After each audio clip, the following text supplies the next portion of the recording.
We are live. All right, welcome back, everybody. Yay. We are going into Adventure 2. Cool. That's actually a generator thing that I saw on the Traveller Facebook thing. It's like, oh, cool. So someone's done a little utility to create these. Yeah, hold on. Let me grab it and just post it. Yeah, that's pretty much all it is.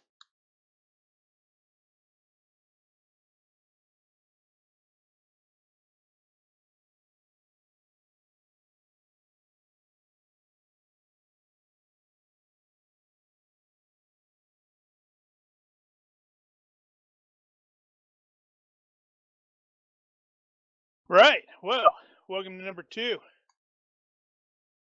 Before we get started, or is there any character point expenditure going on? Yeah, I really should. As many rolls as I had to make on mechanic last time. I think you improved mechanic last time, didn't you? Didn't you recently? I thought you did. No, that was oh, what the hell was that? That was Jump Starship drive. Engineering and Jump Drive Engineering. I thought it was mechanic. You are correct. It was mechanic, jump drive, and mechanic Starship. Don't ask me why the hell I remember that. I'd like to buy 1 point of interrogation. Hey Daniel, why in the hell did you remember that? Yeah, Daniel. I told you not to ask. But we have to ask.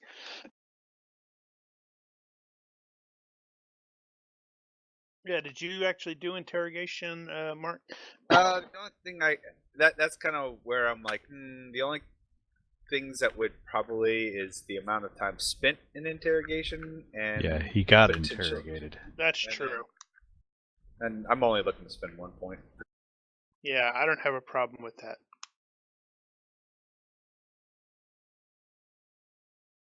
How much time would have passed?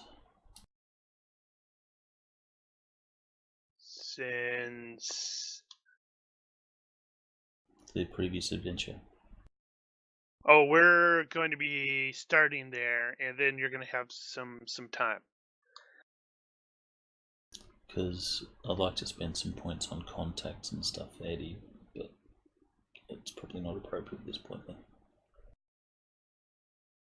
Yeah, because we're still in 62301. That sounds like I'm about to start singing. Jenny, don't lose my number. Or you're in Stargate. Or I'm in Stargate. You mixed up 2 songs there.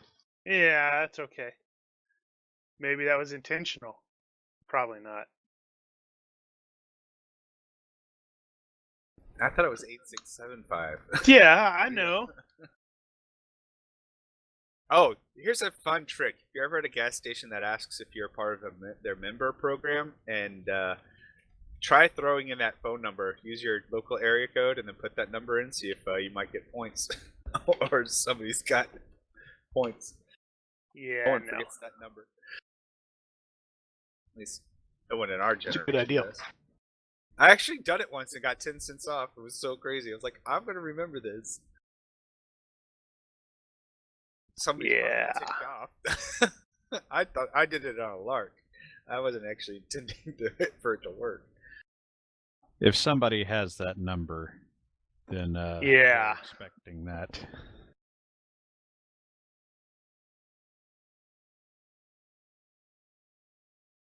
Right. Okay, well, we are still in this lovely system. A little bit of time has passed since we reunited. The station, Crucible Station, has not exploded as everybody expected it to. And upon boarding it, the Marines promptly discovered that it isn't going to explode. It's a paradox. We should blow it up just to keep the timelines intact. Seems perfectly fine as far as the engineers can tell. Apparently somebody just panicked over something. It was ninjas. Fracking ninjas. Somebody pulled this stupid reactor alarm. I don't know why they need those on every corner. Just Yeah, no begging doubt. for it.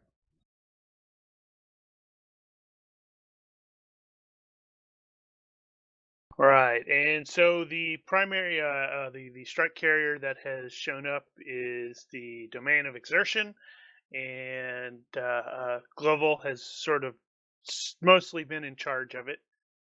I mean, he isn't the commanding officer, but he is an admiral, and you know how that goes.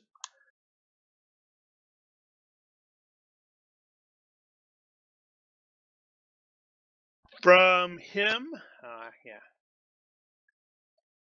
from Global, you will definitely learn that the commander of this station, the erstwhile Captain Sir Denrick Tavos, is still unaccounted for.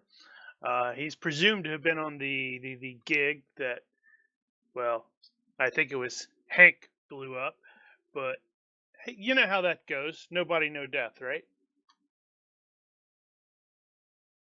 Mhm.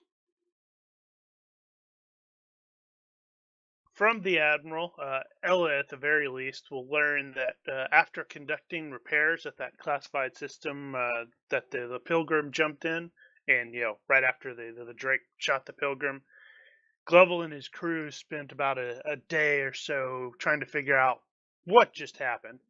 And following that, they returned to Gazlan, where Global spent a long time bashing his head against planetary bureaucracy.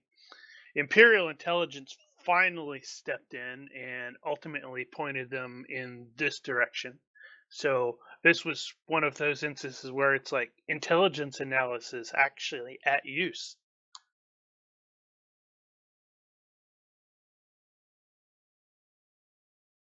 None of the medtechs on the domain have any idea what that implant is that Abe has, and they're a little concerned about trying to remove it since they don't know what it does, and it is tied into his spine. So I guess he's stuck with it. Central nervous system. Yep. Somewhere there has to be a doctor who can figure out what that thing is and get it off of him. One can hope, or at least he hopes. Hope. Yes, he can. So, the crew will spend a couple days basically being debriefed by Intel geeks about what happened because honestly, they're like, okay, well, what form do I fill out for this? This is a little weird. It's not anywhere near as intensive as previous interrogation, simply because, well, the guy in charge is now, or at least the guy nominally in charge seems to be a close friend of yours. In the course of this, you will learn that this facility was most definitely not supposed to be being used as it was.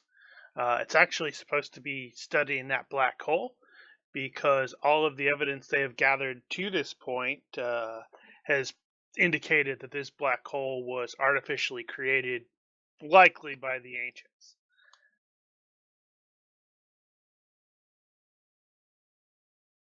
Far out. Indeed. So Global will up. Somebody's about to say something. Go. I was just gonna say it's like, oh, so not natural, but created. That's the running presumption. That's kind of scary. Yeah, well, those dudes, the level of their power is crazy. Well, they did create, null space zones. You're It's not. the You're red not, matter. You're not supposed to tell anybody about that. I'm not saying that, but in my Uh-huh. head. Ah, so if there's a psi, he might be able to go, that's interesting knowledge. Red matter, whatever.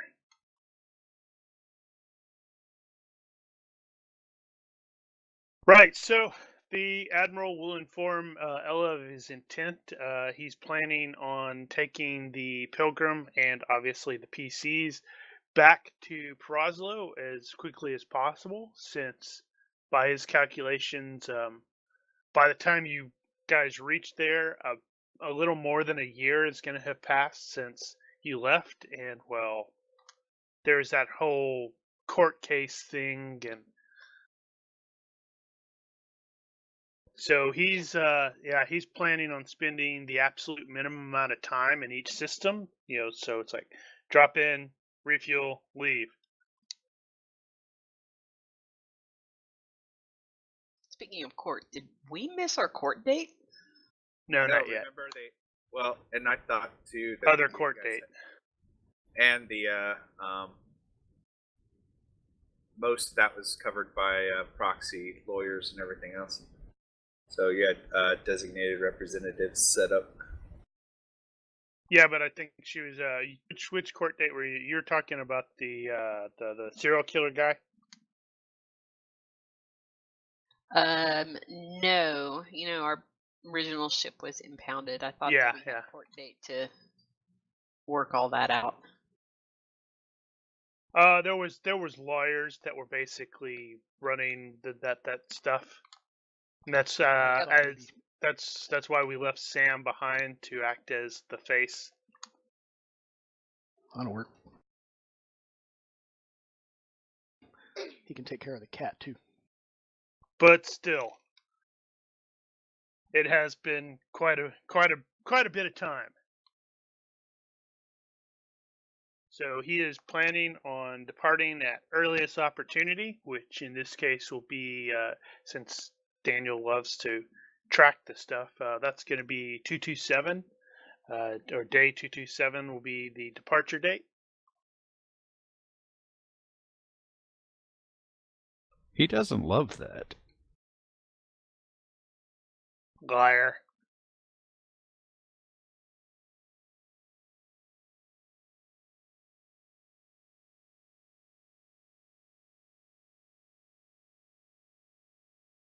Okay, so is there anything on the domain that anyone is attempting to do or wanting to do? I don't think so. Yeah, I didn't necessarily suspect that. What electronic security? You used that? I think you used that. Ella is going to enjoy a nice cup of coffee because it's been a while. Yeah, more time than she would actually realize. Freaking Yeah. time weirdness. Oh, I just thought of something that I did use that I could raise, which is electronics repair sensors from the times we got sensor hits. And I assisted with the repairs. Sure. I mean, you're Mr. Fix-It after all. I'm not going to be upstaged by some drone jockey. Yeah, that's why Sai's like, no, I got to improve my gunner beams. That drone jockey can't be better than me.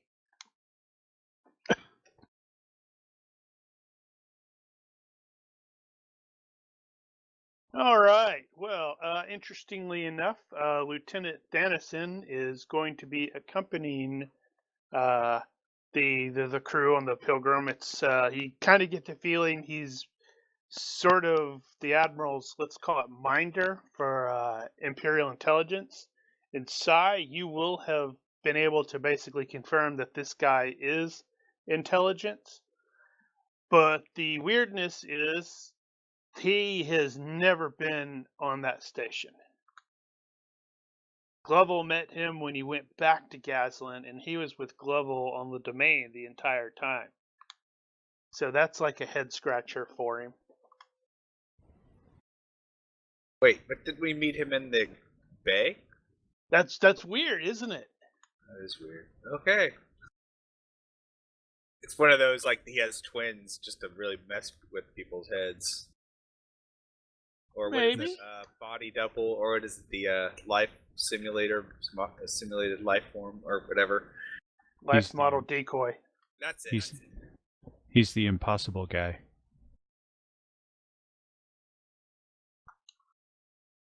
Yes, there are dozens and dozens of clones of that kid running around. No, it makes Sai scratch himself with one of his back legs. Probably weird people out a little bit more than I. Do we need to give you a flea bath again?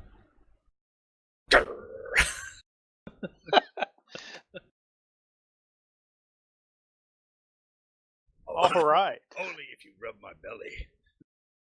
Oh God. Hey, Neil. He's a good Sai. Good Sai.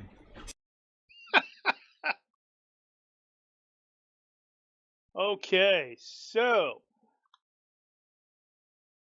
on 227-1122, the Pilgrim breaks out or brushes off from the domain of exertion, leaving the ship commander in overall charge, and you guys head out.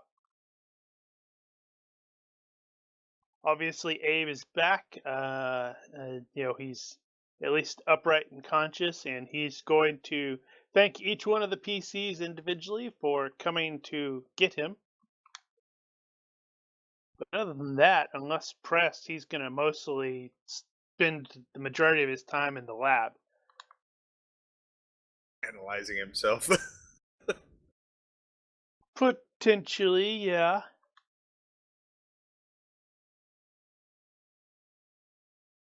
So, the intended route. This is actually pretty cool. I don't know if you guys knew you could do this on the Traveller thing, the Traveller map. But you can do the route, but you can actually change the angle as well. What's the jump rating of this ship? I forget. It's 3. Oh, that's not too bad. Yeah, it's still going to take a while. It's still going to take, based on my stuff, about 96 days to reach Perazlo. So that puts us around 323-1122. Yeah, and that's if we go top speed and don't stop for anything. Yeah, and that's pretty much. Don't get waylaid by bandits. Or try to deal in cargo or passengers or anything. Well, the aimless doesn't do would do passengers, but not really cargo. Yeah, and Glovel has announced that he's planning on going straight there to get you guys back, because he wasn't planning on stealing you for over a year. Awesome. And since he's doing, let's call them quote favors for Imperial intelligence, he's gonna likely dip into some funds that they have made available to him. So the intended route is going to avoid any red zones. It goes 627-301 to Tenelfi, then to a ridiculously named TTT. I mean, really, why would you name a planet that? That's what? It's like naming a person Triple X. Yeah. Then to Perlissa, then to Katarulu, then Palik, then to Mites, then to Baran, then to Brody, not Barodi, Vanagen, and then, hey, our old friend Kajina. Yeah, we're not stopping there. And then finally on to Perazlo. So upon arrival in system at Perazlo, Clovel is going to gather the crew together and make an announcement that he is going to be dissolving this crew once they dock, because he's made certain promises to authorities in Gazlan, and he doesn't want the crew to get caught up into the political machinations that he's having to deal with. So every crew member is going to be paid in full and with a bonus. And he's also prepared glowing recommendations for everyone who needs it. So this is something that I couldn't quite find exactly how to do that. The duration of pay is going to be about 456 days, but he's just going to pay for 500 for all PCs, including Psy, because, hey, he's dipping into intelligence coffers. But I couldn't quite determine exactly how much that is supposed to be. I guess you would base that off of Traveller Interstellar Wars. They have the pay in there. Oh, crap, I forgot. We're in Proslo now. Oh, Dun, dun, dun. fast forward. Yeah. So, Sam's that, gonna like I said, gain, that's going to 50 be pounds. 96 days, so there's going to be plenty of time for people to do stuffs. All right, you're gonna have to read off those jumps. Yeah, I'll. Okay, hold on. Well, we can do that later. Never mind that. Unless that's gonna matter.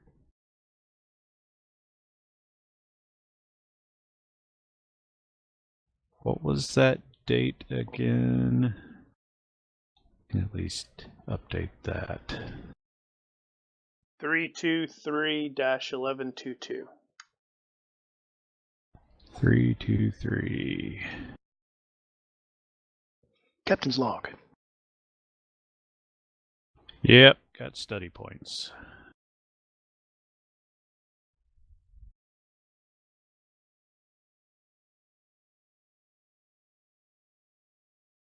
Will that do?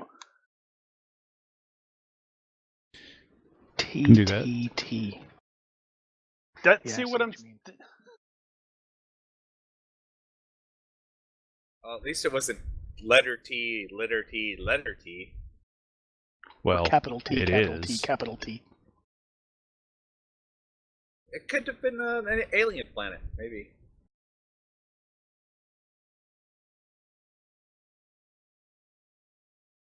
Or maybe it is 3 T's, but they just named it like that so that you'd know it wasn't a typo. Maybe. Maybe it always was a typo.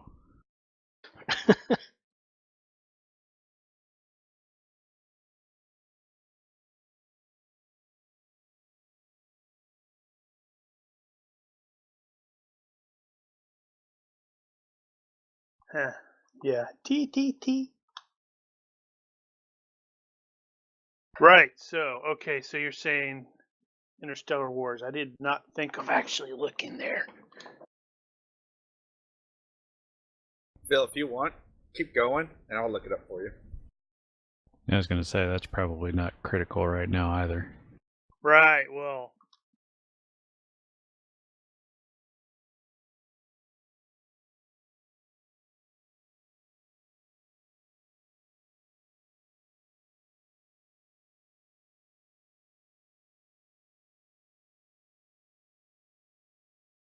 Right. But yes, if there's anything during the course of the trip that anyone wants to try to accomplish or earn or whatever,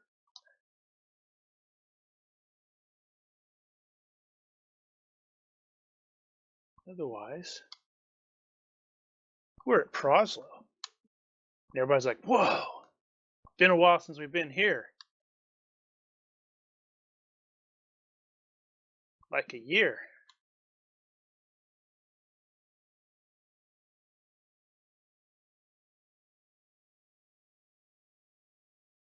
Starting to feel like home. So we all get paid? Yeah, that's where I guess I got Mark looking that up Alright, so about how much everybody's gonna get. as soon as Eddie has some cash, he's going to go and pay off some of his debts to Ishika Mamasana, which is just some merchant dude. Where is that guy based out of? Over there somewhere. That's probably So an actual monthly place. salary varied from employer to employer to the.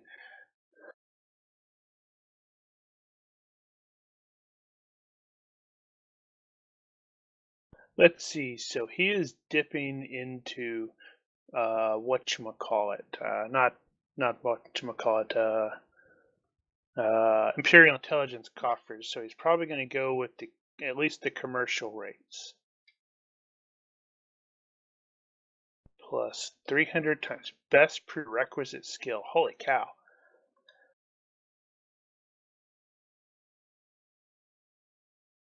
And some of us have rank.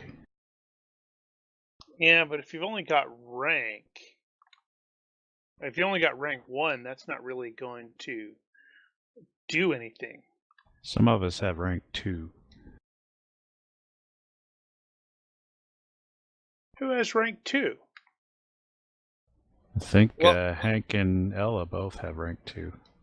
I think you guys just have rank 1. Yeah, merchant rank 1. Well, you could also say Ella's got what one. was their job on the ship. I thought we got like, 2. He could say, I set an arbitrary rank on the ship as part of the job given. So Ella, being the CEO, would have a higher XO. rank, or XO would have a higher rank than, say, Hank, and then Buck would have a higher rank than Eddie or Cy, because they're flight deck. So you could just say Ella, if he claims himself as captain, rank 3, Ella rank 2, and then go from there, or say 2.5, then flight off those who are identified as officers, rank 1 or rank 2, and everyone else rank 1. Just go from there. Just make it easy. It doesn't have to be based on our particular ranks in this case. Our rank as part of his crew.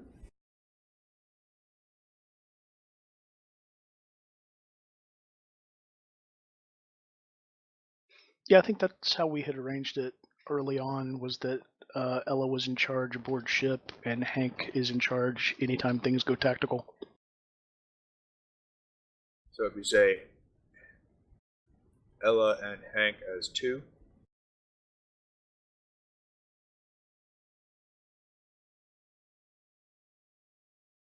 or you say they're 2.5 each, and then everyone else is 2, but Eddie and Cy, we'd really be the only rank 1 guys as crewmen, Well, we'd be rank 0. or rank 0.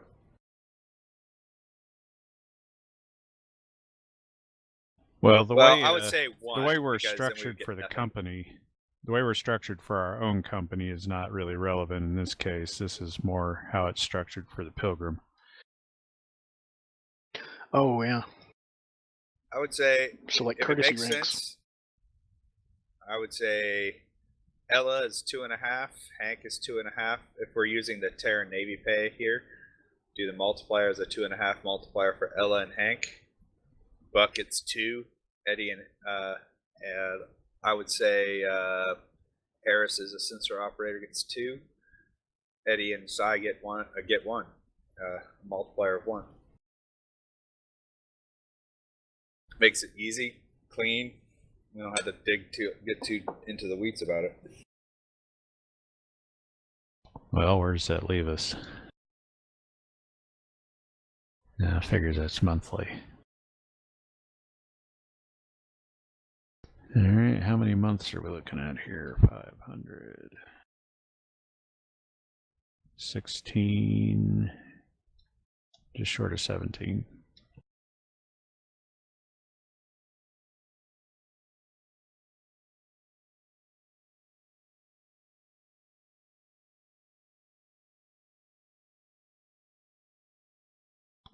Yeah, okay. Then we should just do 17.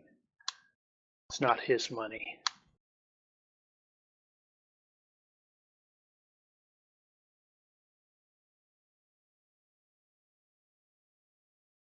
All right, so which part of the equation does that 2.5 plug into? Is that the best prerequisite skill or the merchant rank? The rank. Okay. And what would be considered our best prerequisite skill? Is that like piloting? Yeah, I don't or... think they actually nailed down what the prereq skills I are. would probably say Ella would be leadership. Well, But, I'd say you just make the Spacer, roll. if nothing else. I would say you just made the roll because he's paying us no matter what. No, no, no, no. That's not what I understand. That's like multiplying it. Oh, as a multiplier? Is that not correct? Well, a typical firm pays the base pay, so in this case $500 plus the $750 times the given rank. Oh, I see. The best prerequisite skill. So out of Ella, it would either be probably leadership or pilot. Hank would be leadership or It's going to be Spacer for him. spacer. Yeah, that works too. Buck would be engineering or mechanic.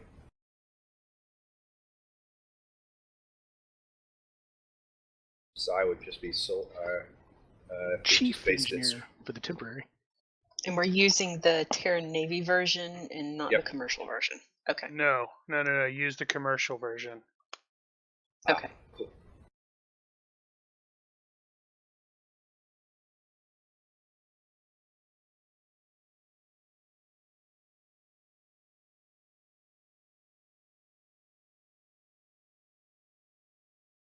And how many months? All up? 17? Yeah, it looks like 17. Holy crap. Alright, well, I got 130 and 50 for me.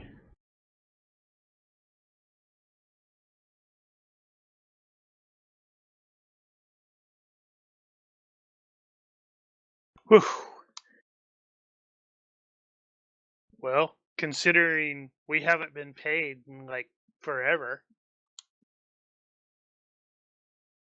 that's the last we ever see of Eddie. He's gonna come back broke. To be fair, we haven't actually paid ourselves at all since this company was founded. That's true. The only one that's been paid was Jones when he mustered out.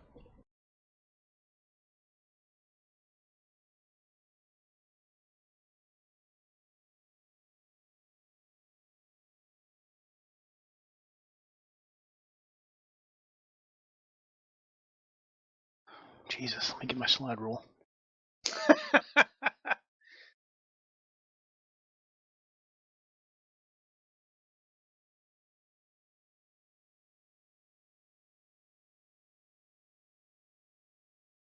Wow, that seems weird that Hank would make more than Ella. It's the Probably best skill thing. Yeah. Since he's using Spacer, he probably has like a 15 or something in it. And Ella's, 16. Yeah. Mine's Ella's going to be off primary an skills 18. are lower. Man.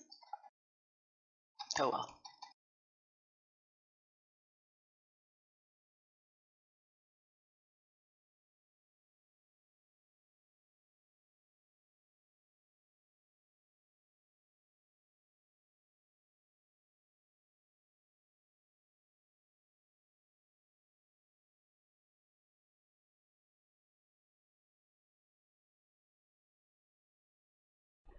In Eddie's case, over the course of this time, he would have been spending his money. He'll pay his debts, but because I actually have poor, I can have no more than 15 grand of liquid assets. So Eddie's going to be broke again by the end of it. He'll have like 4 grand or something.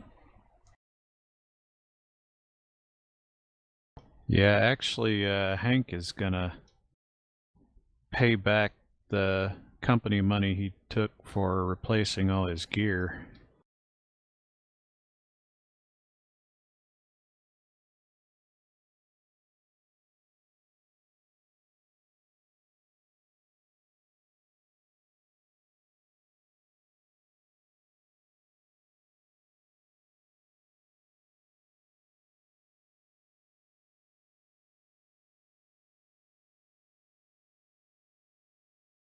Be right back.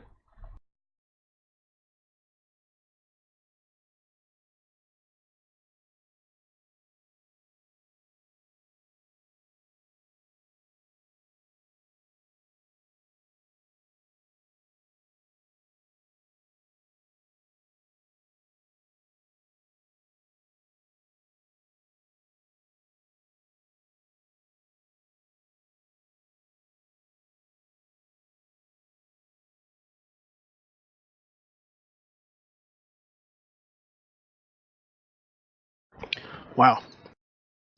I could almost make the monthly payment on a starship now. Well, Once. that was 17 months of payment.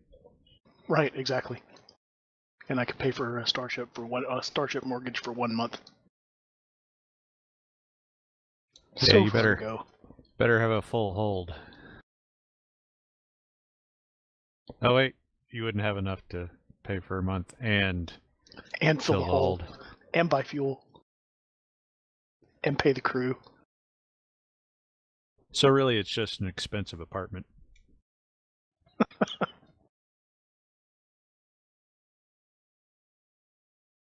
Yeah, berthing fees are only a couple hundred credits a week. I could stay there forever. That's true. We're still waiting on our ship. It's been held up. Oh, that's old man Buckner's ship. It hasn't moved in 70 years. Like people trying to live in storage, inside storage. You better not be living in there.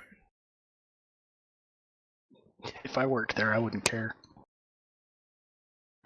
I'd be like, I'm not the concierge. Don't ask me for anything. Stay out of my way. Right. Something I did I did forget to cover during the trip, the lovely 96 days.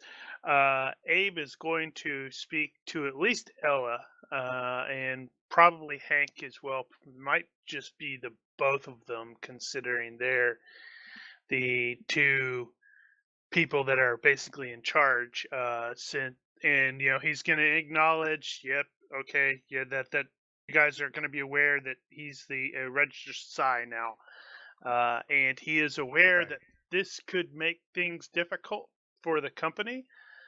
So, if required, he will go ahead and cash out. Ella will wave a hand and say, no. You're a member of my crew. I don't care, psi or no. You're with us. Who's going to be our medic if you leave? Psi? Here, I'll lick your wound. Eddie? Eddie. Yeah, as soon as Hank says Eddie, Ella goes pale. Is like, please stay. This ship has gone to the dogs. Ba-da-boom.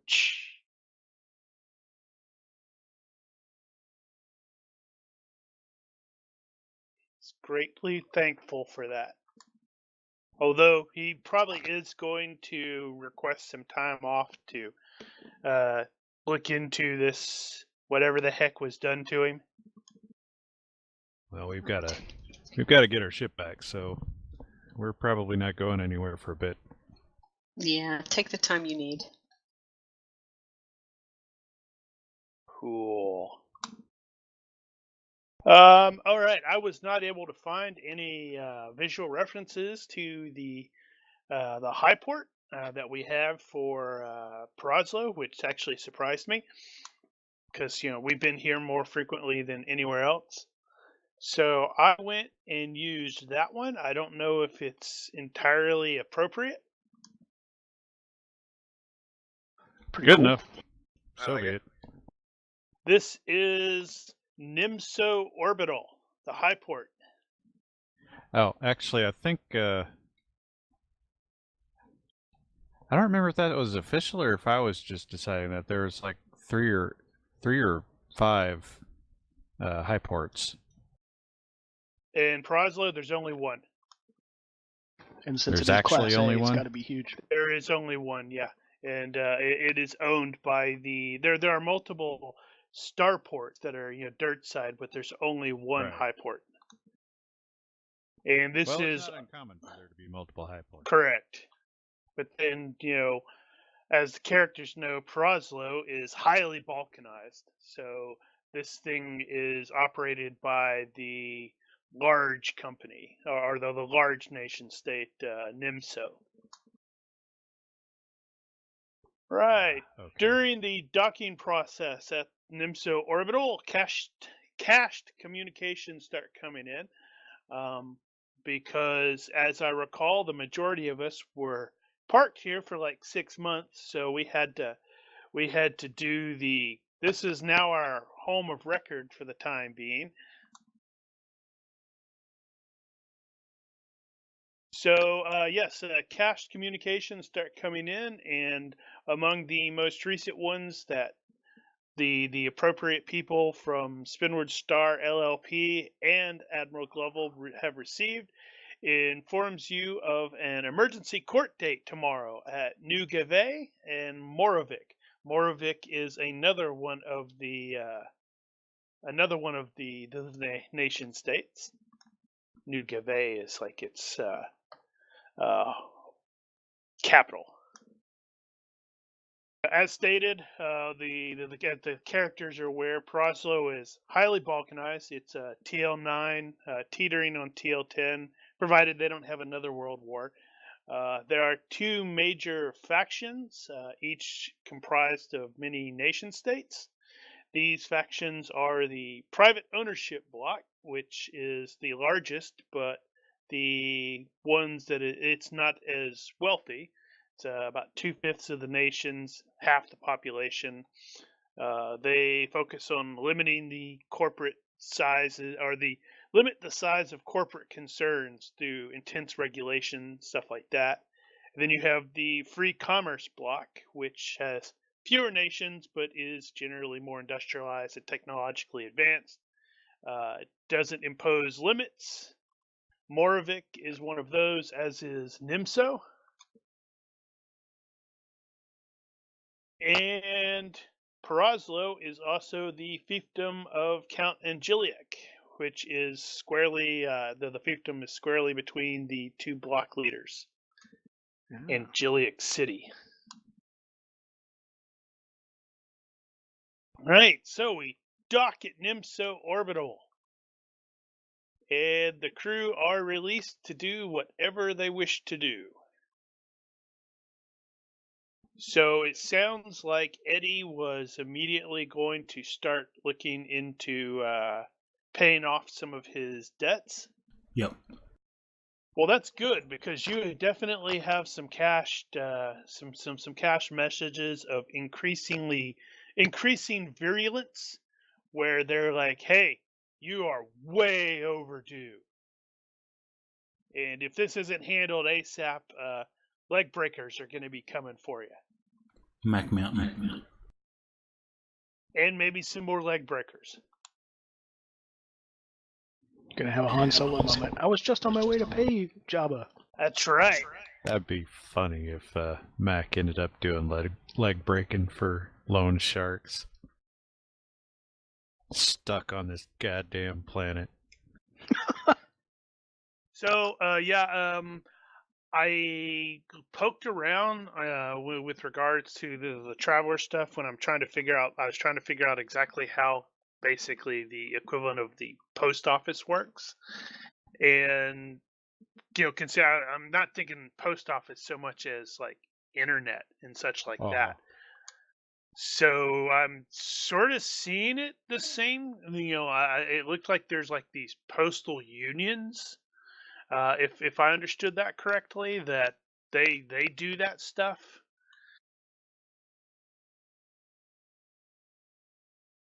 Yeah, the impression I was getting, and I don't know where I got the impression, was that you've got the X-Boats, and they're going to probably take internet updates between systems. And so that stuff will get passed around at the speed of X-Boat.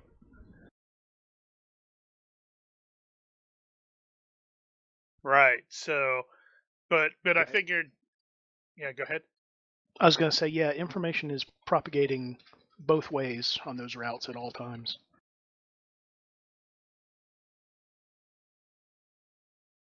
So I figured everybody, since everybody except Psy, although technically Psy was here at least for a little while, but everybody basically indicate, or probably had to. We were here for 6 months prior to Psy or to Com Junkie kicking off, and we basically had to do the change of address forms where this was now our home of record.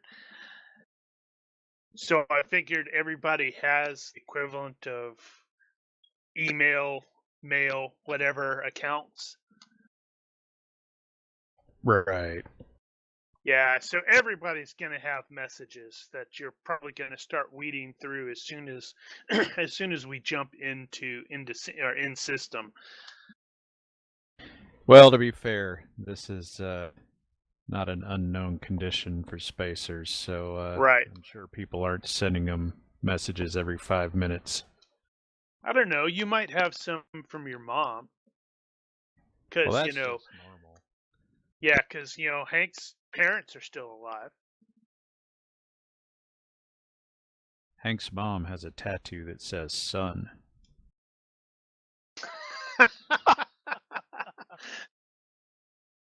Probably even got a message from your cousin saying she made it back just fine. Or Yeah, I better have one.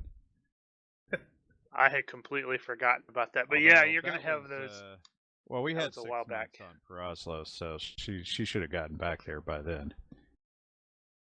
But actually, she's probably now getting ready to come back here. No, Not here, Mora. did we already get that? Nope, message? that hasn't happened yet. We don't know about that yet. That has not happened yet. No, that's and I did upon I was originally going to have that. That's the what the heck was his name? The serial killer guy. I can't remember his name. Yeah. Adric Mason something or other.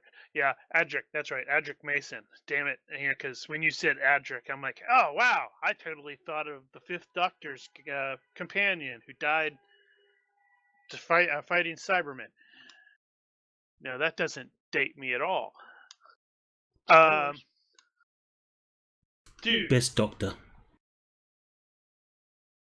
that was like how long ago? I was in high school. Right, yeah. So originally, I was we had briefly talked about having that take place at Reelenor, the actual thing, and then I was like, no, I wanted to play around with it, and I was originally going to have it take place at Regina until I discovered that the Archduke actually hangs his hat in Mora, or at Mora, so it's going to take place at Mora because, as it turns out, this Mason is actually of noble blood, so he's got to be judged by other nobles. Interesting. Yeah, that's your fault actually, because you sort of indicated that with your backstory about your pirate boss. Where it's like, oh yeah, his high birth meant he managed to get out of this. I'm like, ooh, hey, that's a good idea. Yeah, it's not what you steal, it's who you know. That's right. And who you steal it from. And who you steal it from. That too. All right. Don't steal from John Wick. And for God's sake, do not kill his dog.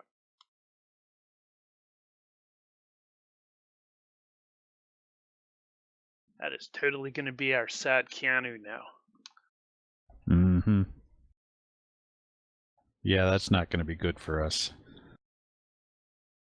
He's wandering around the place still looking for you guys.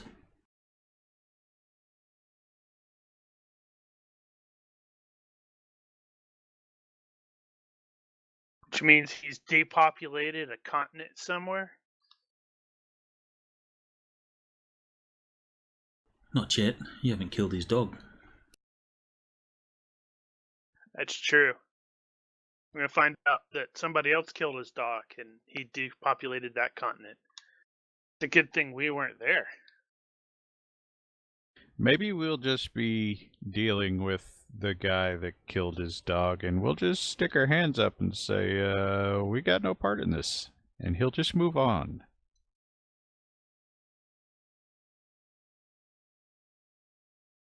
That's right. Well, yeah, you lost some weight. Thank you for not killing me, sir.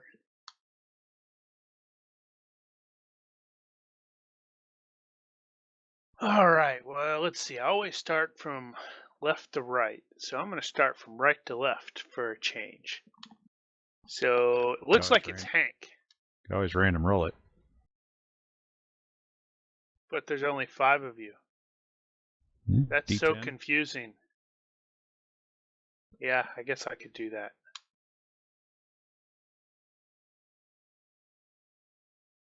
How appropriate. It's a 10. So, That seems Hank. right to me. Hank. I was going to ask, actually, what Glovell had planned.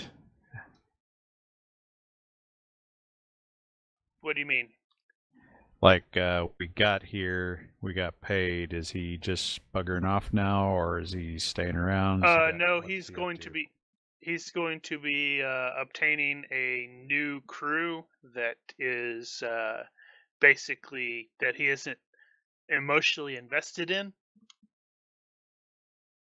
But based on this the thing that you or him and the Spinward Star LLP people got, it looks like he is going to be going dirt side at least tomorrow to jump through some hoops for some sort of court hearing. Actually, on both counts, Hank might be willing to do some paralegal work for him, and maybe act as his agent. Got nothing better to do. Let's see, paralegal for the paralegal. Do you mean for the court thing? Because that's basically involving you guys. That's for the ship stuff. Well, Hank has some legal expertise, so he's willing to offer that as to the extent that it's even useful. It may not be, but as the agent, he can sort through all his applicants and whatnot, do the interviews. Well, he does appreciate that, but he's likely going to be relying on intelligence people. Let's see. So, among your messages, you're going to discover that some of your golfing students apparently made some recordings of you while you were, giving them instructions and uploaded them to the equivalent of YouTube. Uh-oh. Yes, these vids are they're kind of surprisingly popular due to your unwaveringly dignified thing where it's very clear that you when you're teaching some of these wealthy snob kids that they were trying to show how much of a stuffed shirt Hank was, but it has almost sort of backfired. It hasn't quite become a meme, but yeah, that's totally it. So I was like, oh my god, look at this. You've also received some letters from your parents, in which, mostly your dad is griping about recent tax increases. Apparently, Countess Josephine of Fate has basically moved into the ducal fiefdom on Regina. Hank is likely, since he's from Regina. Actually, Eddie is probably aware of that as well. I believe Eddie's also from Regina, right? Yes. Yeah, so the both of you are likely already aware that the Countess is, she's Archduke Norris's kinswoman. I'm not entirely sure the exact. She's related to him, but she's basically been the acting Duchess of Regina ever since he relocated his court to Mora. although she's mostly remained on Efate, or E-F-A-T-E. Efate seems right. Yeah. Her relocation to Regina is something of a surprise. What is she? What kind of ruler is she? Would Hank be concerned about that, or would he just blow that off? Let's see. I don't know. Does he? He's probably not interacted with that sort of thing. I'm wondering, does he have like any appropriate skill that would be, well, appropriate for that? I'm thinking. Okay. If she's involved in the business world at all, he's got current affairs business, so that's a possibility. Regina being home, he's going to have area knowledge at the base level, at the default level. You have Plus administration too, don't you? Yeah.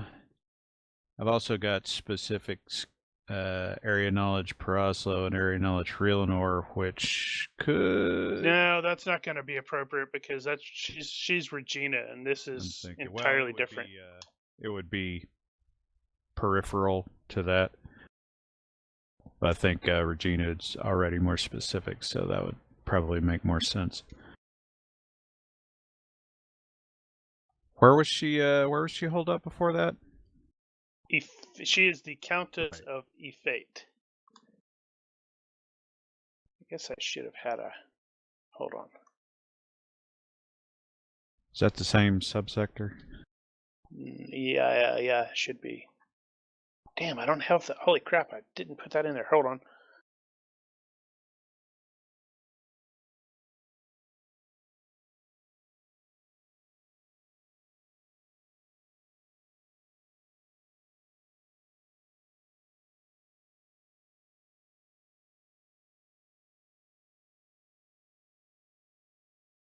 Ah, okay, there it is. Well, it's on the expo route.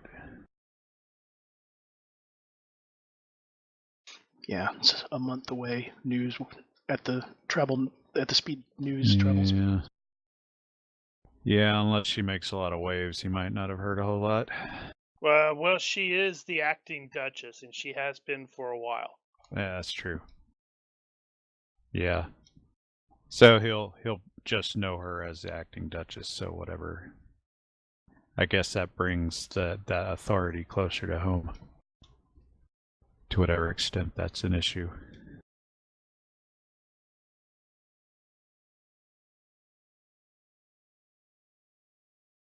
Right.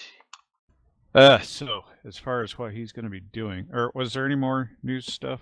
No, that's the news stuff. So Hank needs to find him something to do. And how long are we figuring on being around here? So we got to get the ship back. Yep. I guess right now he's going to be focused on figuring out where we are with that. Yeah. So he's gonna try to track down Sam. All right.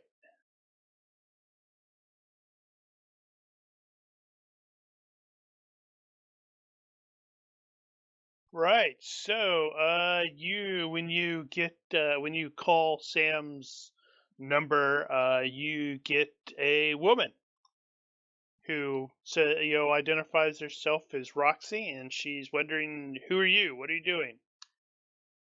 Why are you calling this number?" You so should have made that Samantha.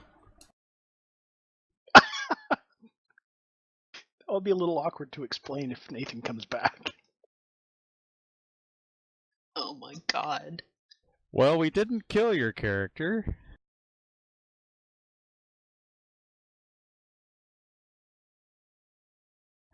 Yeah, Hank will not be surprised that a woman answered his phone and asked for Sam Turner. He's not here right now.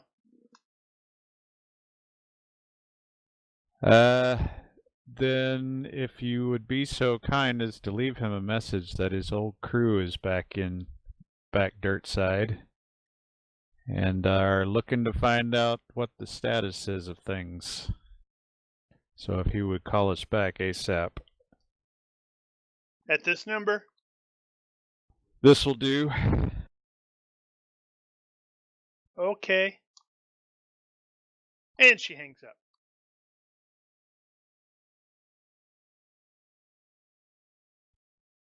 Girlfriend, wife, or daughter?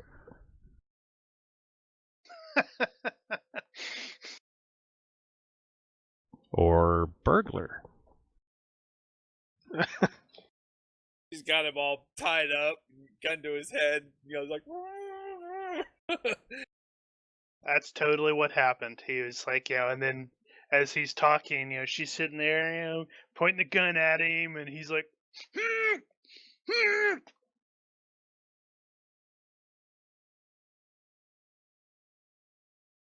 All right, Buck, what are you doing? God, I don't know what to do. It's been so long since I haven't been on a ship. What were you doing when you were back here? You were working at the docks or something. I was working as a mechanic at the starport. Working on ships.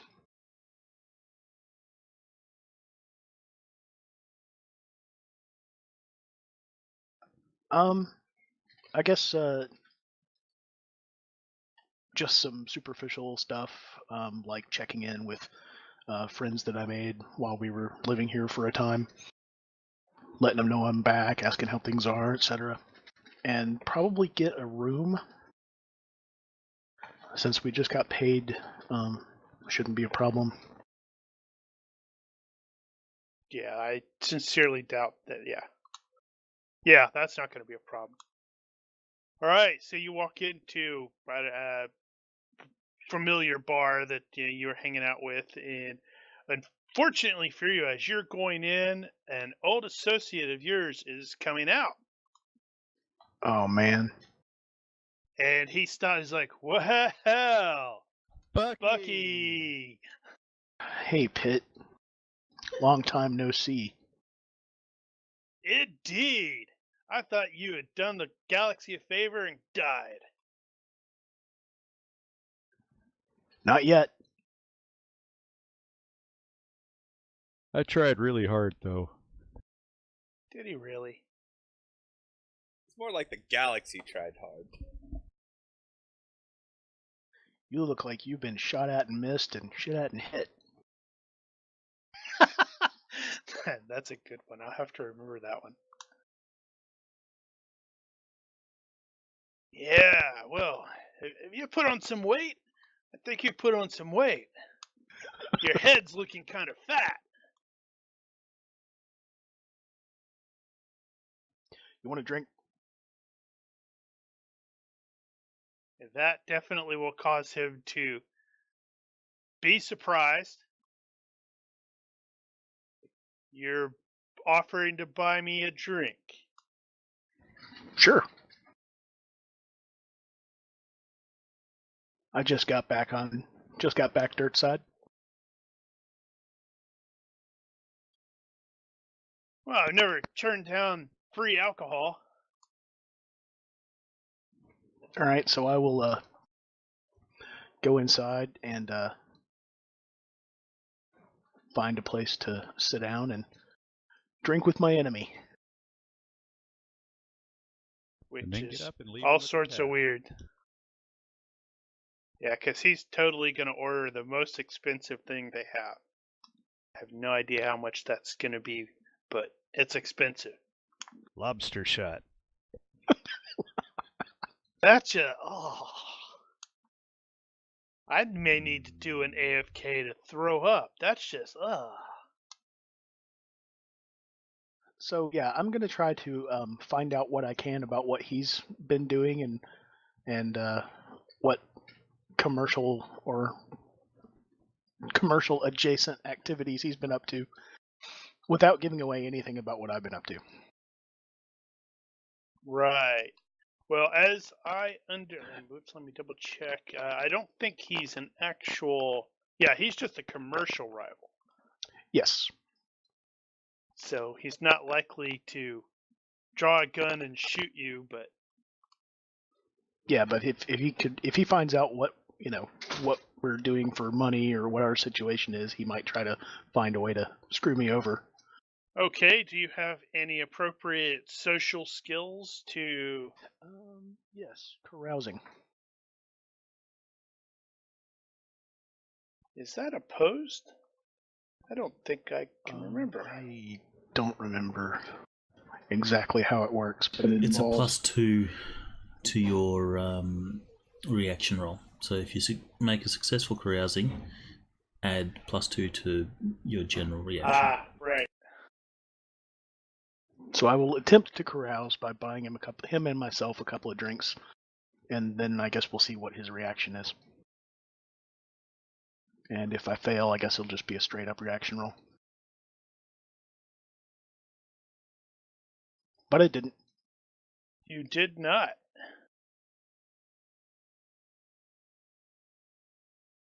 Do we have a reaction roll? Like table? Main tab, reactions.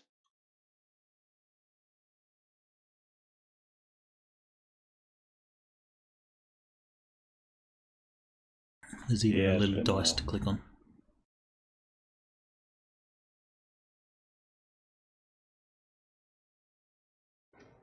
I don't have it. Main tab Hey, of you your do. character sheet. Front page on the character sheet. Where you got the move encumbrance, there's also where the movement reaction is. tab there. All right, so I also get a +1 for charisma, and I'm assuming some hidden penalty for this guy in particular. If you can use carousing to get a +2 to that. Yeah, he did. He succeeded on carousing. Right.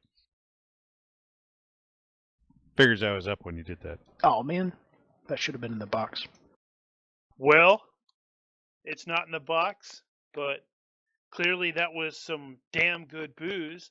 It's probably And obvious. I can roll some sixes. Jesus Christ, dude. If there's any time to roll that, that's the time to roll it. Oh, you know what I want to do? Buy off your. Oh, here's what we're gonna do. This is gonna be awesome.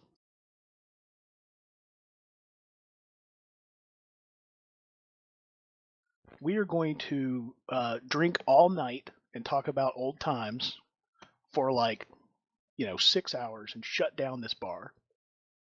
Well, it's a space bar, so it's probably open 24/7. Oh, okay. Well, so it's like you go through multiple shifts. Yeah. Those guys were here when I got here. And yeah, dude, you were here. You were here when I got here, and I'm just coming back.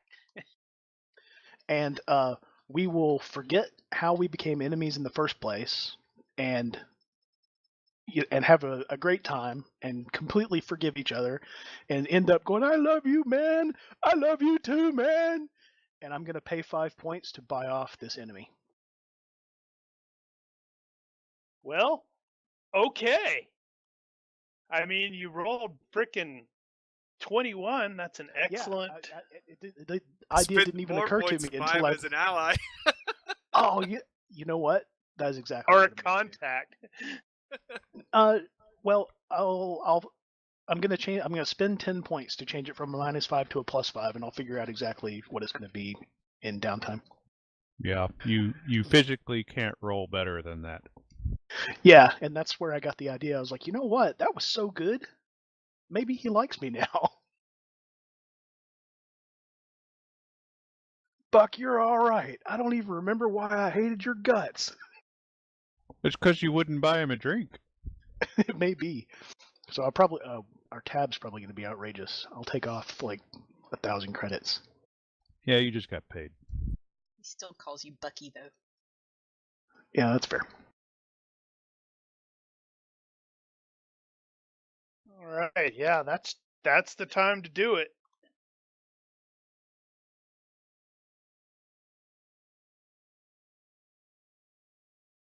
All right, credits deducted. All right, awesome. 1, 2, 3.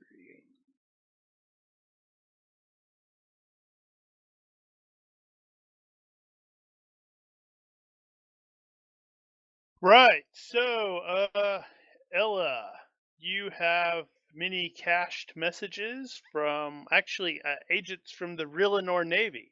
Looks like they have made attempts to contact you for unclear reasons.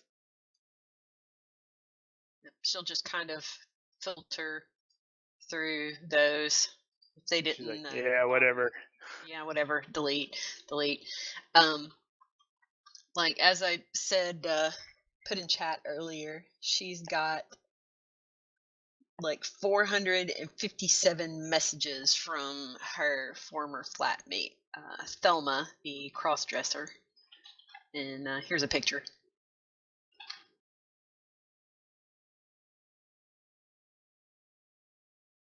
Oh, Lord.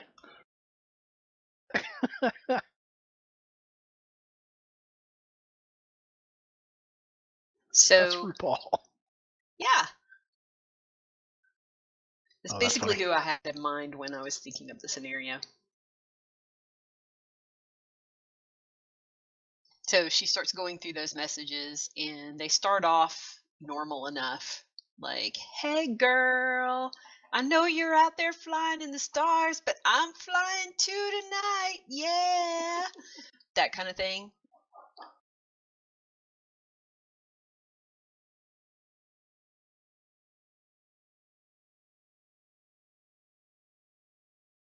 I think I broke you guys. Nope. I was in the process of getting it into the system, so the stream people could see it. Now it is official. Yep, there's Thelma. So say we all. Yep.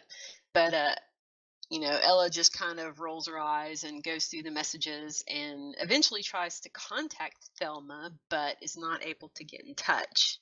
So she keeps listening to the messages, and like after a while, it starts to become obvious that Thelma is getting into some bad stuff. And like her last messages are pretty much like drunk dials kind of thing, where she's just completely trashed and under the influence of just about everything under the sun. And the last message was probably from about a month ago. So like before then, the messages were very regular, and then it's like all of a sudden there's no contact. So what Ella's going to do is actually, if she's not already dirt side, go ahead and try to find her way dirt side to go check up on Thelma. All right. Let me make some notes there.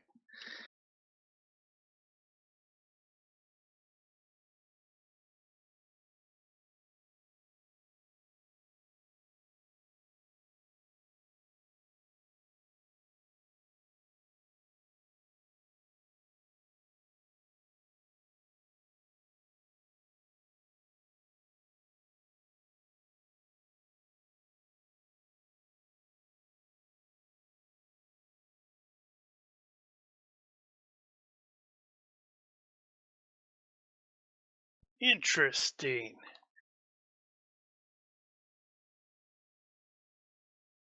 So at least initially, you guys, I was at least initially, you're still on Nimso orbital, so haven't gone dirt side yet.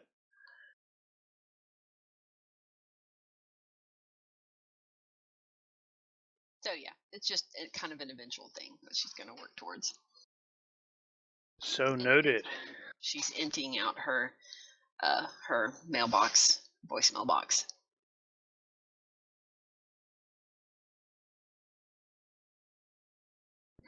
That's okay. Have to see what I can do with that. Maybe she turned into a ninja. Maybe she's masquerading as a man.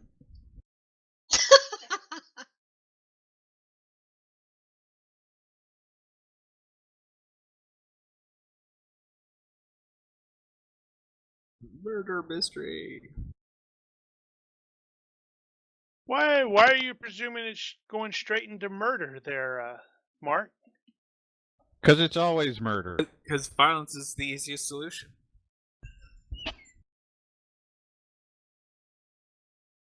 I don't know why, but I look at that picture and I'm just having thoughts to like Ruby Rod from Fifth Element.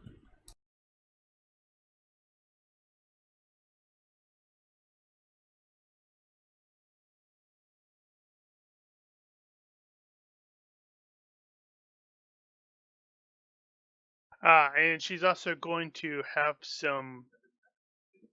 What?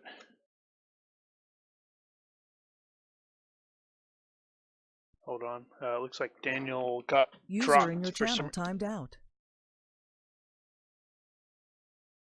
Looks like Daniel just forcibly dropped out.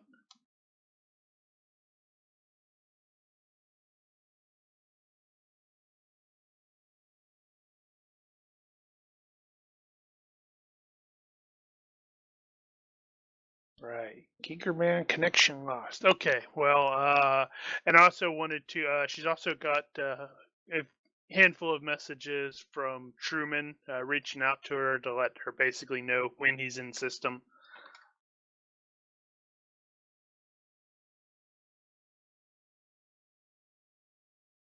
Awesome. Currently, he's not in system. Boo. Indeed.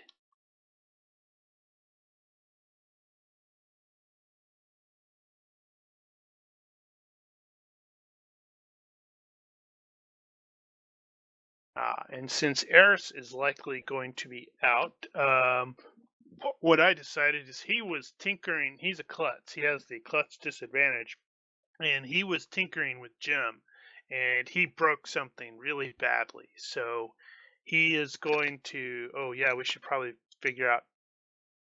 Where's that thing? I'll have to make sure to figure out how much money he made. And he basically is going to end up renting a place and working to get his drone fixed because he broke it.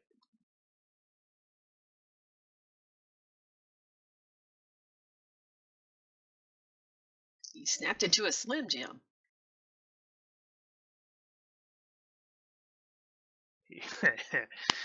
Ow.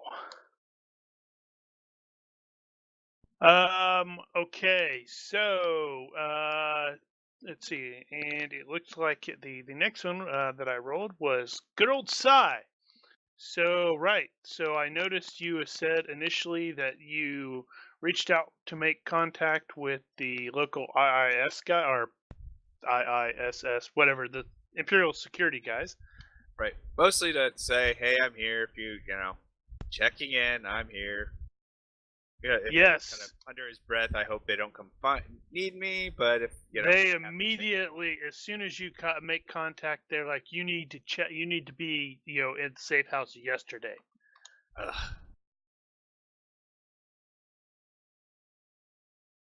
Eddie, before you go pay your debts, I'll come find you and find us an apartment. Here's here's a credit stick that should cover it.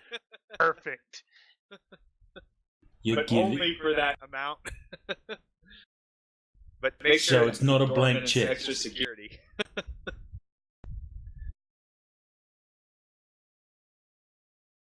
I can find you a safe house. I know some people. Oh, good lord. So, Done. I know, right? So, I'm presuming you go check in. Right. Right. You get in there and you are very quickly disarmed by stressed-looking operatives. You know some of them. You've worked with some of them, stuff like that. I do it in a very bored, like, whatever, keep going, we'll do what you need to, just, All right. And then they herd you into the normal room, and stuff, and they immediately start debriefing you, and you very quickly realize something is not right here. And it doesn't take you long to determine that that entire operation you were on in Aramis was completely unauthorized. As far as they can tell, you were wildly off the books, and they're like attempting to determine whether you have gone completely rogue. Well, And the fact that the fact that this operation ended up, making you lose an eye and an ear and arm, probably doesn't. You probably didn't want to hear that it was unauthorized.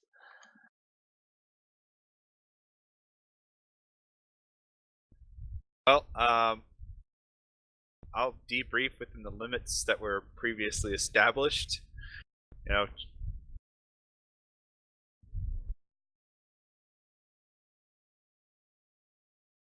and fully report.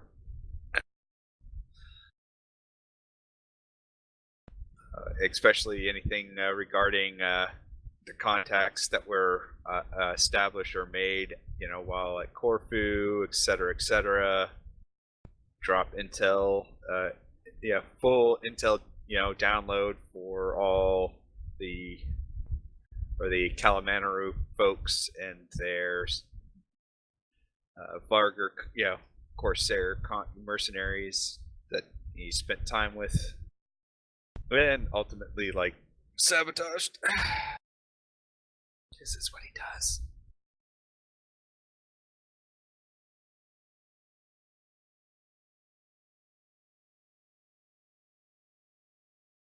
Hello?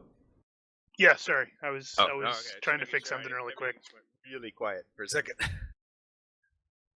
Yeah, I'm trying to wonder. He limits it to the Corfu incident, and then kind of, without going into details, there was a space fight, etc. Had to, punch out, leaving the, not leaving the details as to where they were when he punched out and all that kind of stuff kind of hanging and vague. And if they try and go into, ask for more details, he'll just, give a whatever code name classification, Yeah, that's true. They probably would have something like that. It's like, if you want further details, reference, operation whatever, or I don't believe you're barn door authorized. Right. Okay, so let's see. Is there? Okay. Sai will also actually be quite a bit annoyed that he might, and they might actually play off of it, and he'll let himself play it out that he feels like he's been played as well. Let's see. Somebody, he's been duped as well, because obviously if this was an off the books thing and whoever pulled him into it,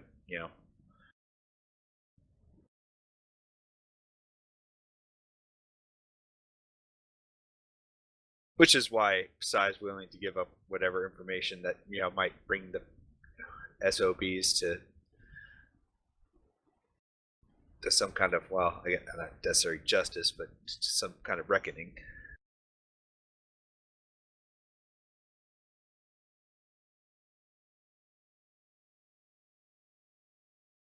Let me just a second.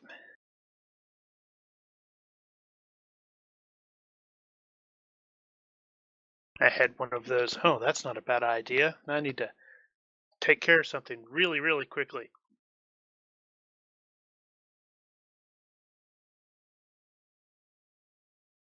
Huh. I wonder why Daniel. I guess Daniel's had more problems than expected. Well, I don't know if well, we're not there, but is he in the background cursing his computer?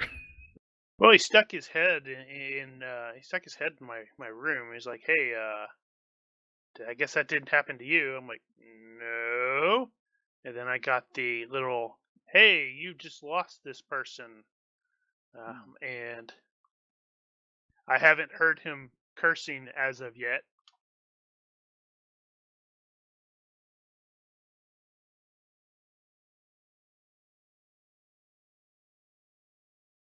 You could do Eddie paying off his debts. Yep.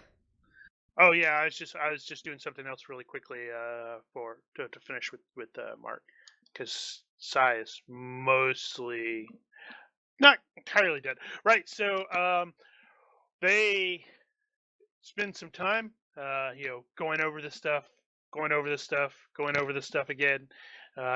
Standard procedure here. It's nothing you're surprised at, especially now that you actually have a skill or point in interrogation. So you are starting to recognize it's like, oh, okay, I recognize that particular technique or sort of thing. But it does eventually they do sort of start leaning toward acting like it's like, okay, you seem fairly truthful. And then the primary debriefer is actually, I should have thrown this up. He's like, I need to call in a specialist, and he does some stuff in, and a guy comes in, and it's like, you haven't actually interacted with this guy before, but as soon he's like, I need you to go over everything from the beginning, and you're like, oh man, sort of irritated, but as User joined your channel. Oh hey, is he back? Let me guess. He like Not all the way yet. takes one of those pills just before starting to talk. I am certain that they have been doing that, because that, after I saw that, I'm like, that seems like almost a super standard thing for interrogations. No, but he's just staring straight at Sai the entire time, and Sai's like starting to get that itch in his head, and he's like, oh,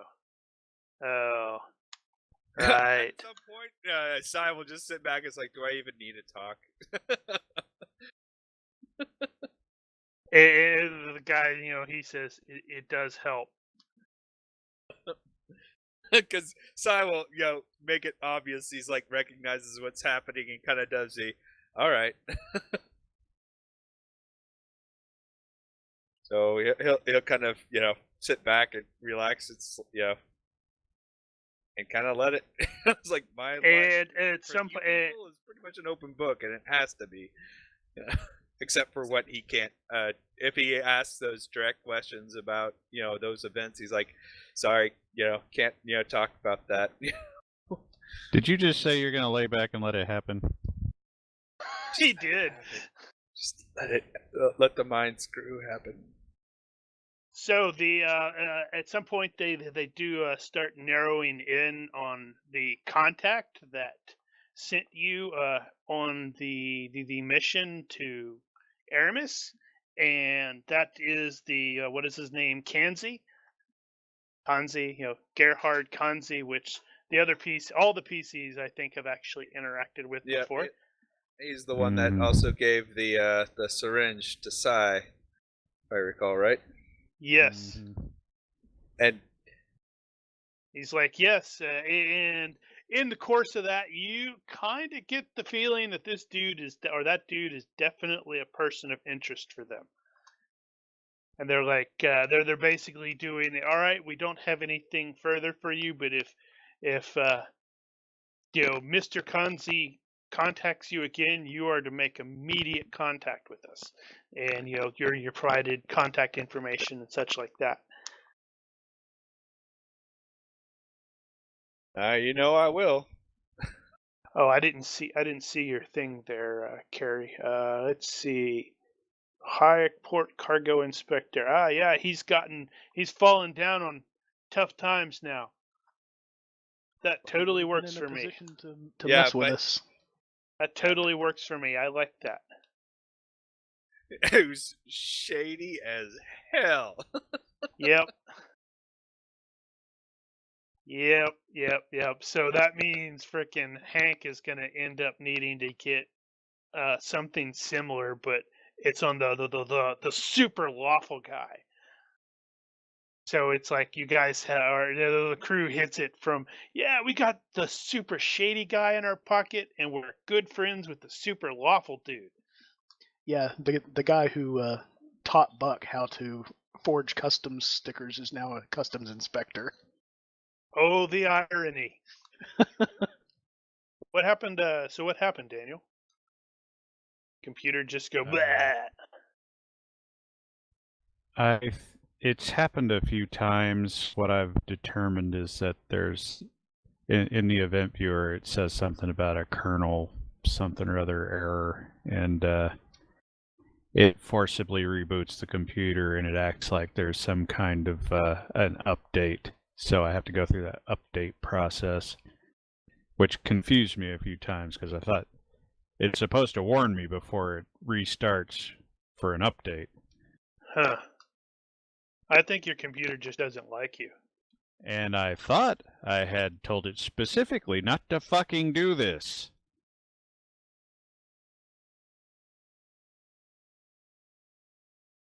Right. Okay. Cool. All right, Eddie. It looks like Sai just gave you some money and mumbled something about a house or apartment. You might not have been paying attention. I don't know. Were you actually paying attention to him? I successfully rolled against my compulsive gambling not to go and spend it. That's true. Alright, so Eddie does know someone.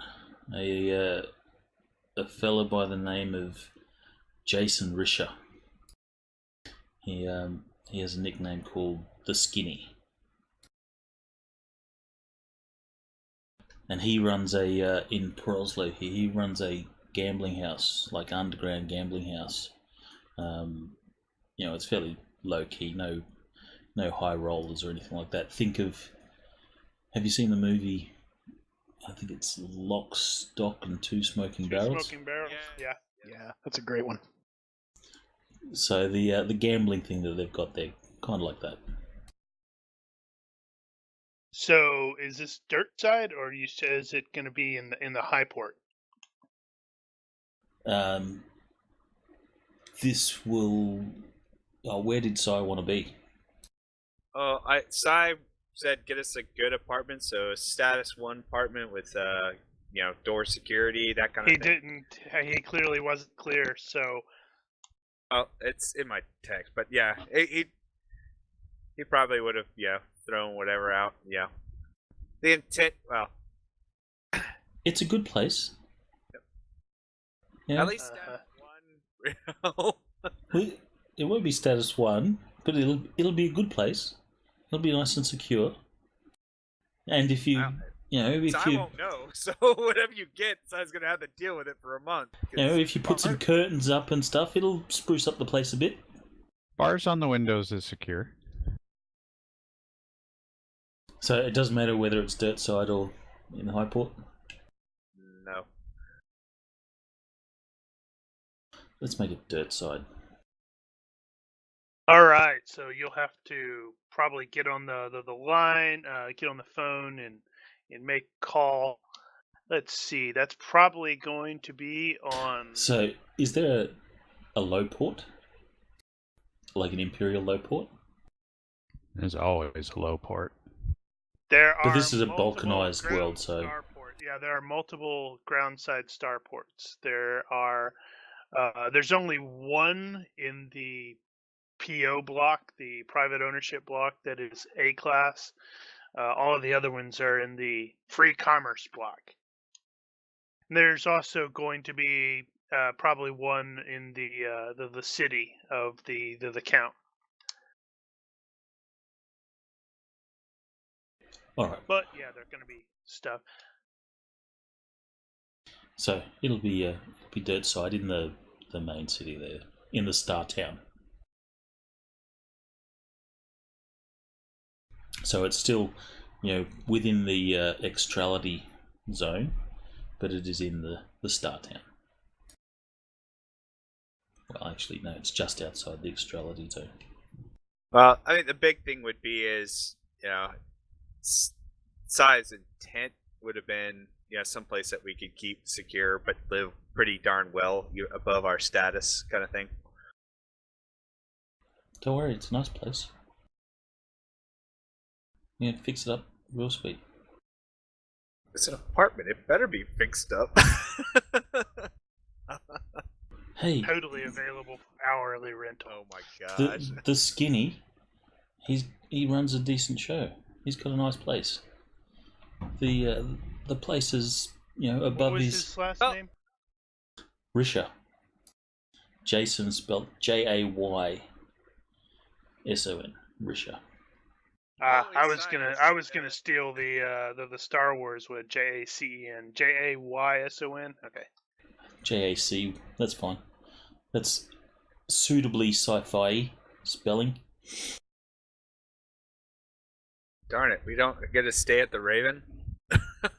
Risha. What's that? RISHAA? ER, but AA would work as well. Ah, Risher. Okay. It's that wacky accent of yours. Yeah. That works.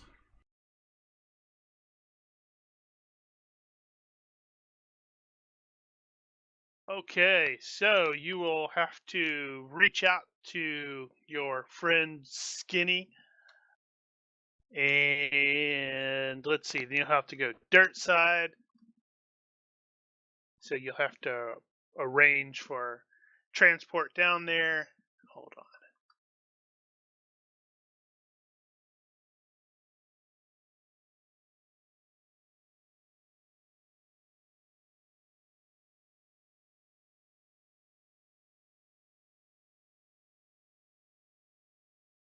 He is totally going to look like Doug Jones.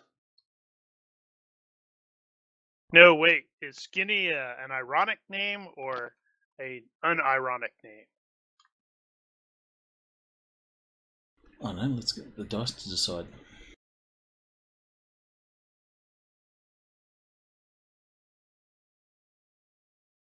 It is an unironic name. So Doug Jones.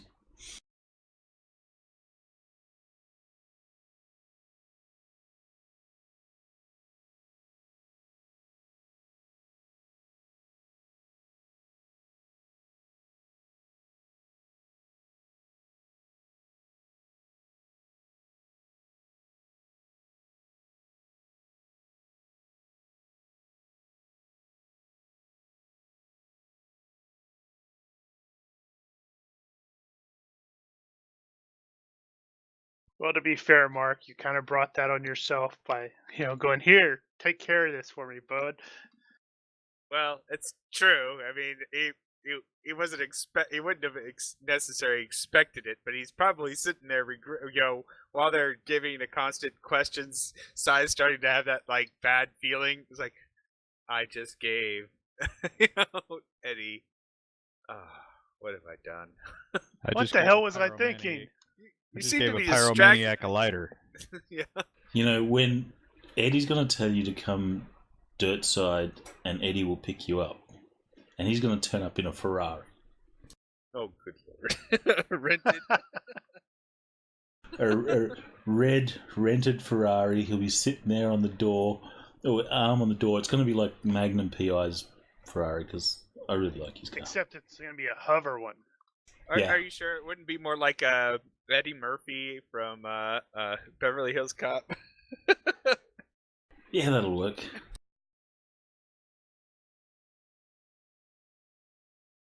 Rented Ferrari.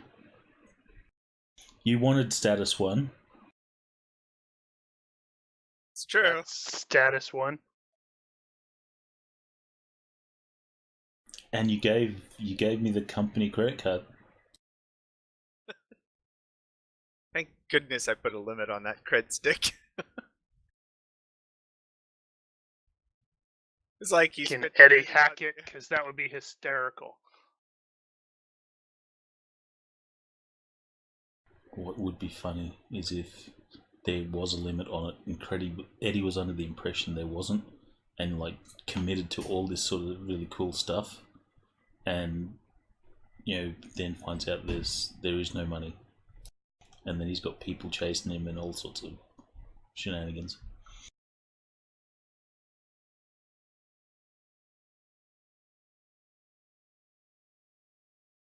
That's very cool. That is a very cool picture. Ooh. That's yes. That's the car that Eddie's going to pick up Cy in. And Eddie will be wearing a Hawaiian shirt. You better have Just one for cause. me. That's all I'm saying. Took the liberty of getting some clothes and stuff as well. Do the are you freaking kidding me? And then be like, you better have a Hawaiian shirt for me. If we're gonna roll like this. You have thoroughly corrupted the intelligence agent. Yeah, so I totally said, screw it. He's not human. He's going to be an alien. That'll work. Neat. Who cares what kind of alien is? It's weird. He's my favourite character on the show. He's really cool.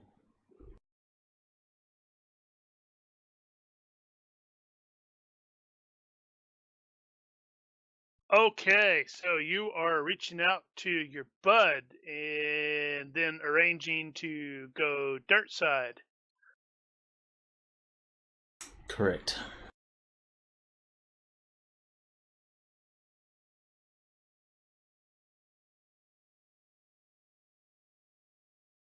Okay, so let's see.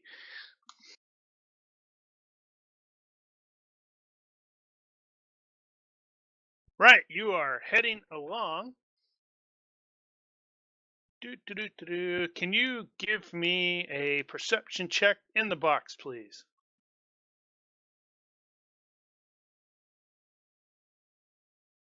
As I cackle maniacally.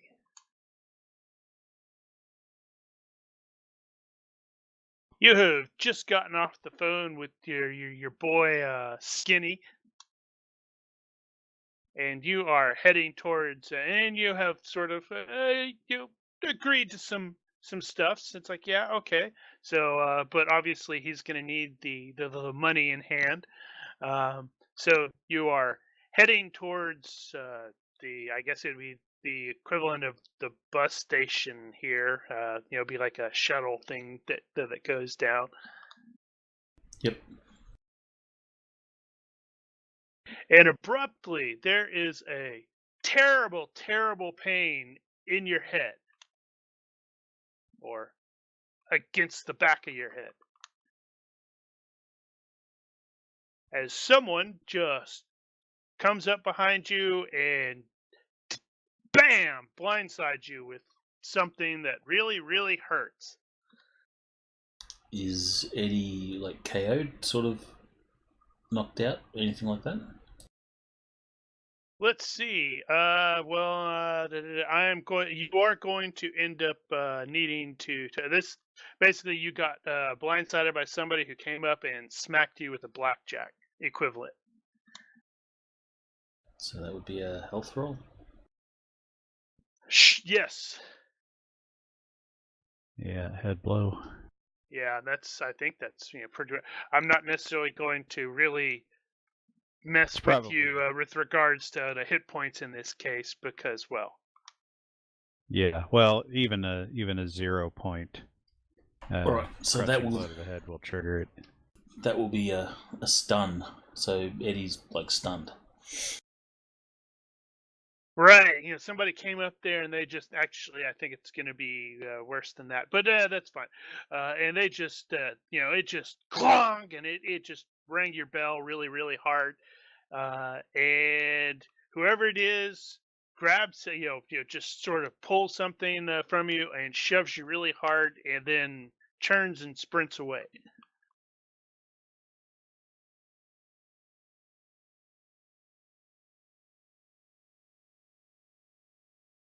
So a couple seconds, it takes you to shake it off, and then you're like, son of a bitch. I just got mugged. I feel for wherever they grab the stuff, and what's missing. Your cred sticks. Thank- Isn't that unlucky? Thank goodness No you secured our way. root building. Eddie will look to see where the guys are running off, and then he'll be after them. All right. Do you still have your fingers and retinas?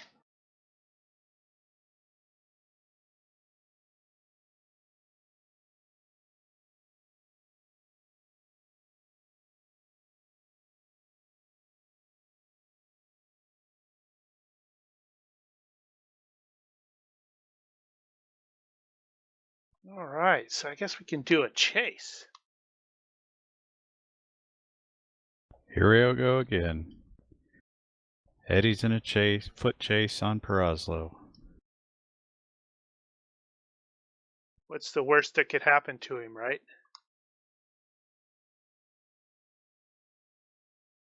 This has to happen once a season.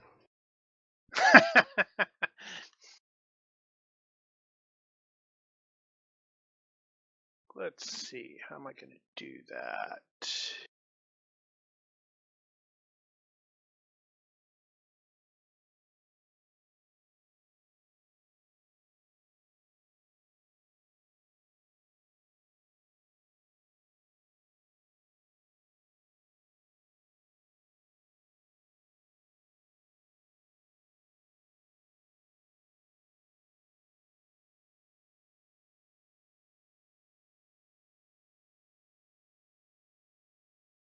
Yeah, there's no one getting in between Eddie and his dream of picking up Cy in his Ferrari.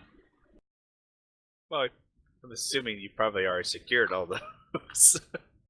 I don't know. That's good. He may have already made arrangements, but he hasn't actually paid for it yet. Oh man. Right. So I need to do there. It's like, no frickin' way, that's my Ferrari!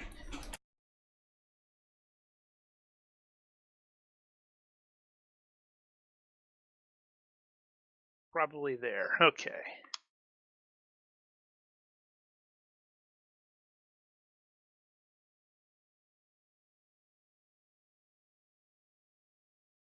And Eddie will be doing the whole shouting, that guy just ripped me off, stop him.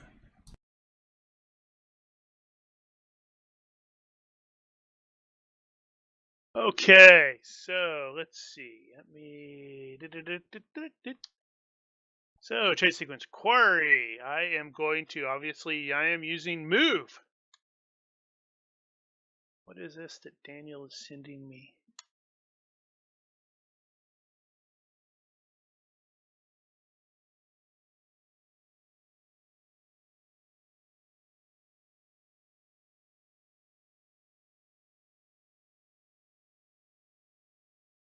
What is this thing that you sent me here, Daniel? Oh, that's just some. It's the stuff I was using for chase bit in the S3M game. Right, so, okay, I gotta look at where's my thing again? There it is. Alright, so it looks like you are choosing move. Are you doing any attacks and or skill rolls? Not initially, it'll just be a straight up move. Right. Okay, so my guy is not doing much of anything as well.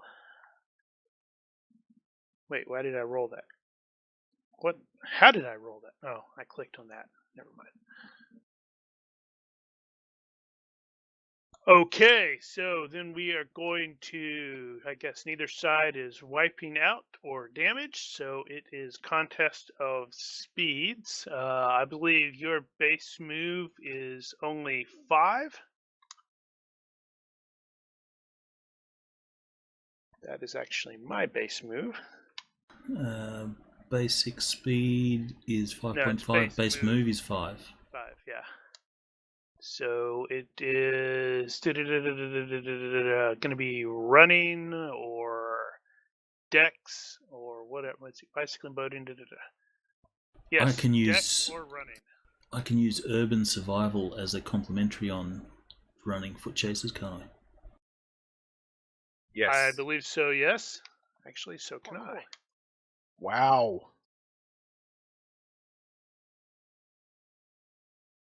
That's a +2.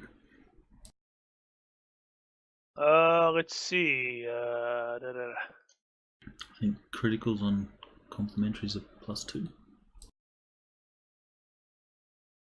Oh, yeah.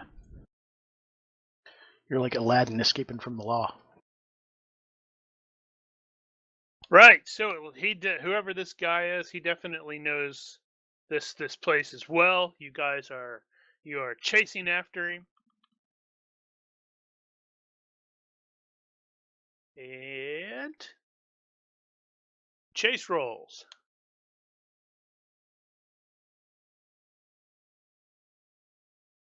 I don't know Let's what see. the ground speed bonus is for that. +2 for you. Alright, so that's a succeed by 9 then. Right. So that is, I got a success by 5, so there's no change because it needs to be 5 or greater for a change. As you are in the process of running, it does. You do note that this guy seems really skinny himself, almost gaunt.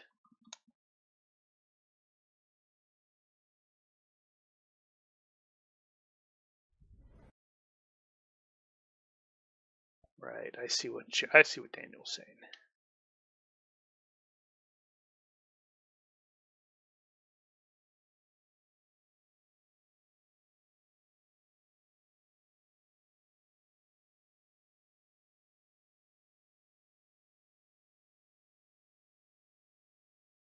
Next turn of running, Yes. Eddie will be using intimidation, shouting out to this guy, saying, if I have to chase you too far, I'm going to rip off your head and shit down your neck. Oops, just the first one. After a short break to recover my wind.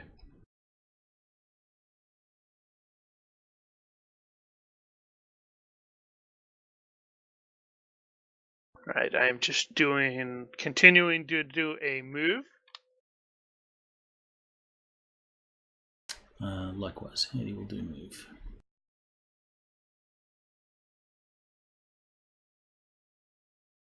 Ah, right. There we Urban go. survival as well. Nice little overhead that stole from something from Daniel. That's cool.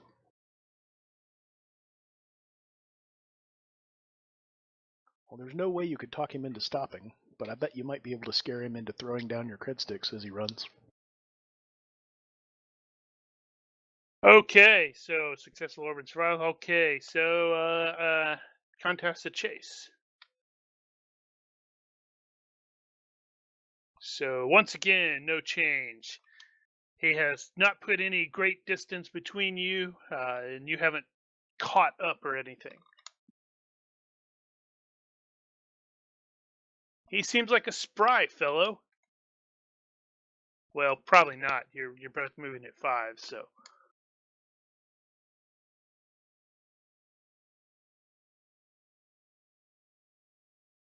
Okay, so Quarry, I am just doing a move. Well, Eddie will attempt.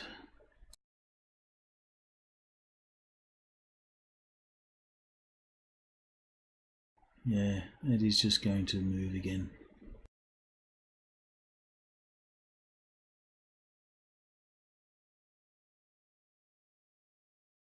Wow, we're both really good at that.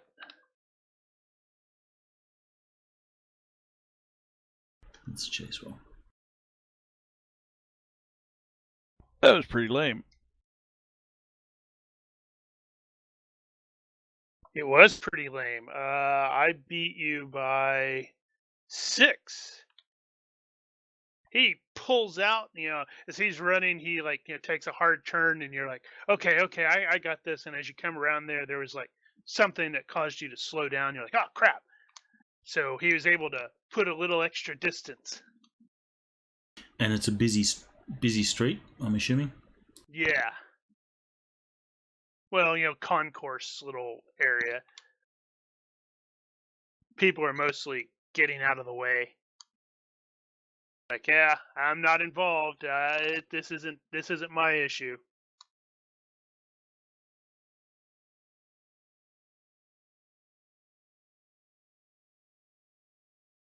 So, next round, Quarry. He is continuing to move.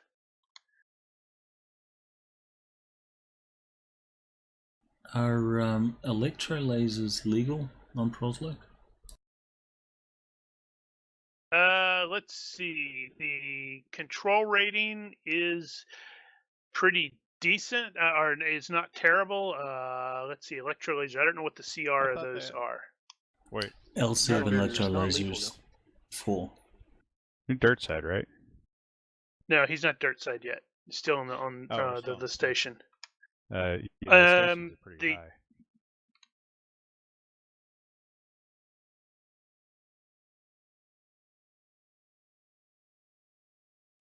Electro lasers are LC4. So that's like a taser then. Yeah. I can never remember how this stupid stuff works. LC4 is openly available, but tightly. Wow, that's LC4, huh? That's surprising. Yeah, LC4 is standard for non-lethals. So yeah, you could be carrying that.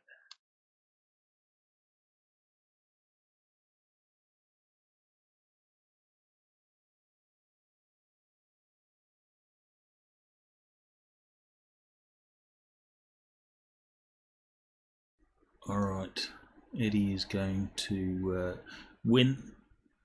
when the crowd sort of thins out a little bit, and Eddie can get a reasonably clear shot, Eddie will have a go.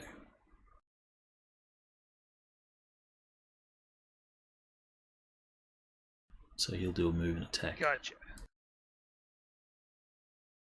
What's the penalty for medium range?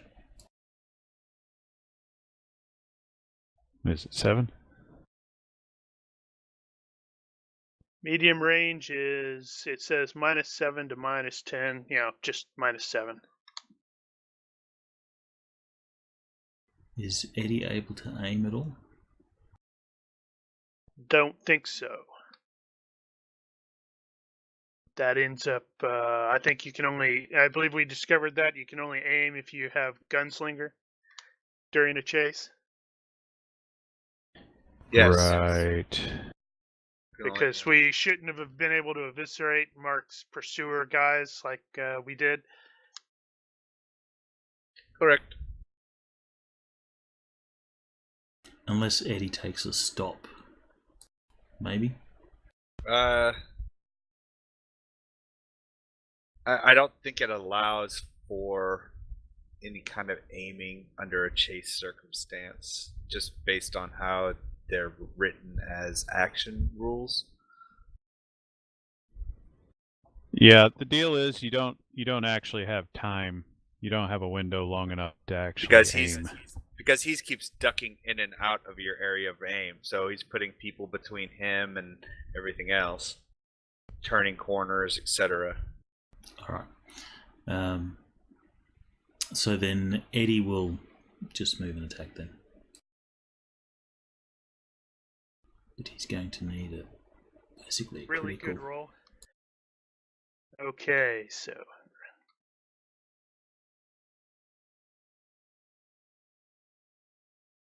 Let me just check his traits. to see if he would do that. Daniel, check the Yutzig thing. It may actually have that there.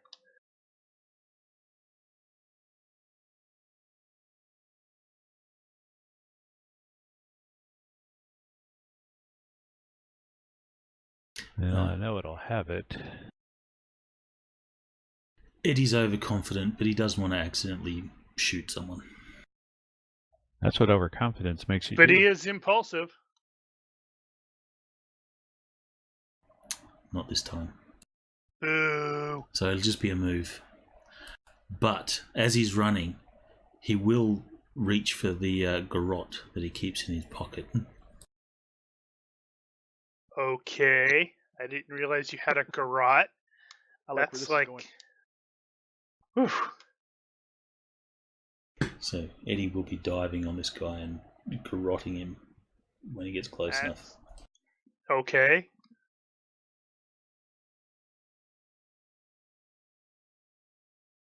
That's what we Alright. call an asymmetrical response.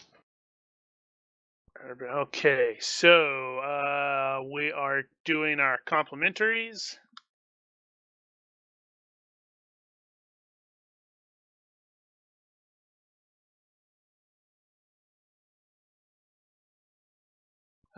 Okay. So, he clearly, as he's running, he just slams into this person that was like crossing the street and sends the person sprawling. But it slows him long enough for you to cover a little extra, or make up some distance. All right, shouting out, last chance. And Eddie's gonna make sure that he sees the garrote. If the guy looks back to see where Eddie is, he's going to see a garrote in his hand. Or Eddie will sort of lift it up and show this guy.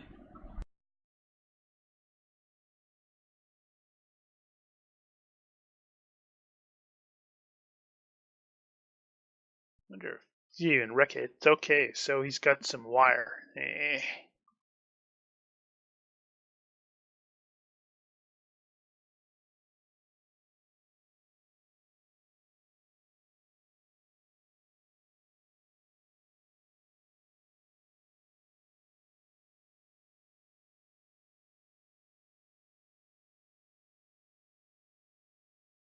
Okay. So make your complimentary.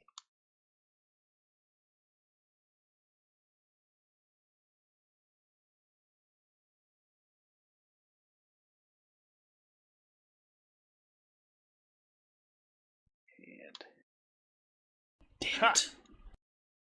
Mm-hmm. ha! Clearly, as you were rushing up there, that guy that he knocked down starts to stand up and gets in your way, and so that causes you to slow down a little bit. And that guy's like shouting at like, "Hey, hey!"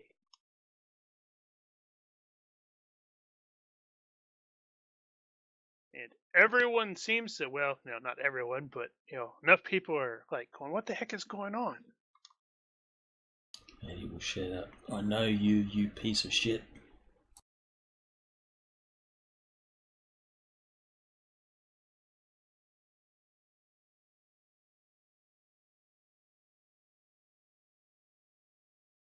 Right, I needed to roll that too. Duh. What would that be? Fast talk?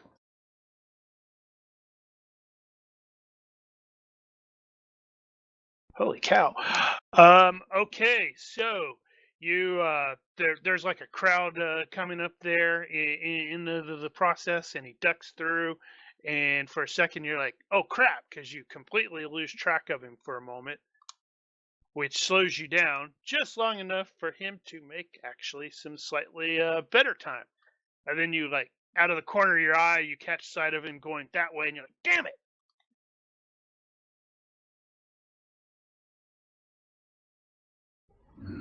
Yeah, you're gonna At be this too point- far away to talk to him at that range.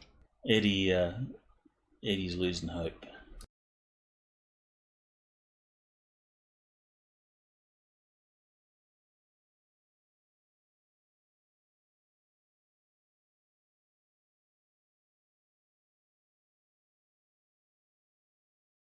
Dope. That's bad. One more round.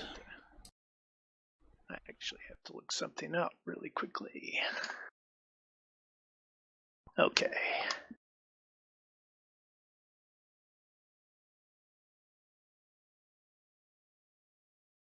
You keep doing the really good rolls on the wrong one.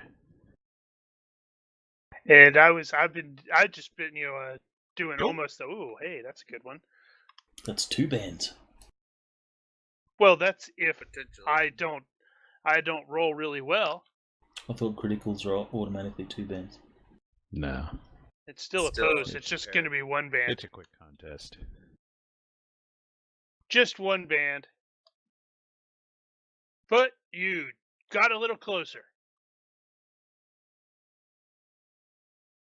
All right, it is. In the distance, you can probably hear the sound of some, security siren things. I don't know what they would have. Maybe those little irritating scooter things. Segway with a little flashing light above their or on their helmets. Is this Traveller or Paranoia? Okay, maybe not.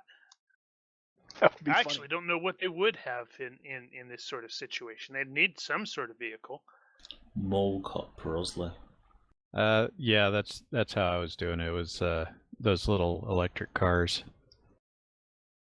Like a friggin' golf cart or the airport carts. Ah, okay. Ooh.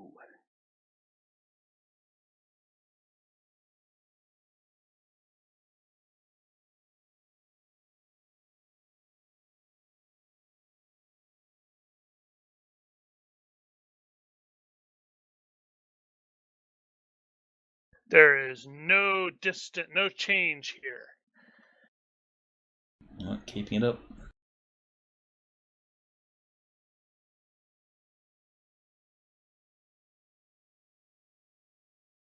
That's actually a little creepy there, because you got the margin crit on the urban survival this round, and I got a margin crit on the urban survival last round.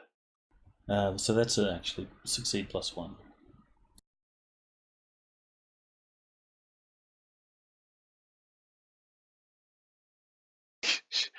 Right. So there is no change for, I was like disappointed. That's some really crappy roll there, and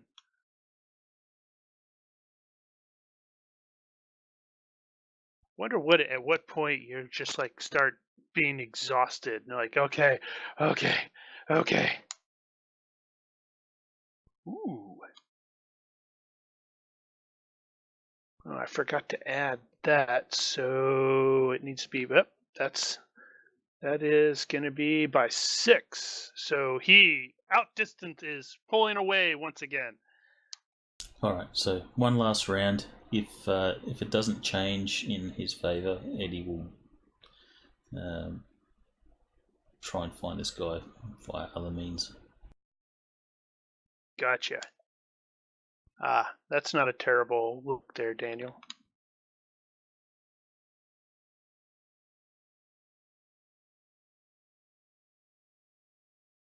Yeah, he's going to continue. That's that's going to be no change. All right. So Eddie will give up.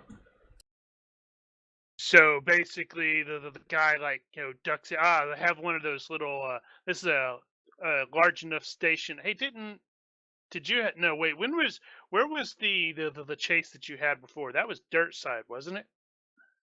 Yeah, that was dead side. Okay.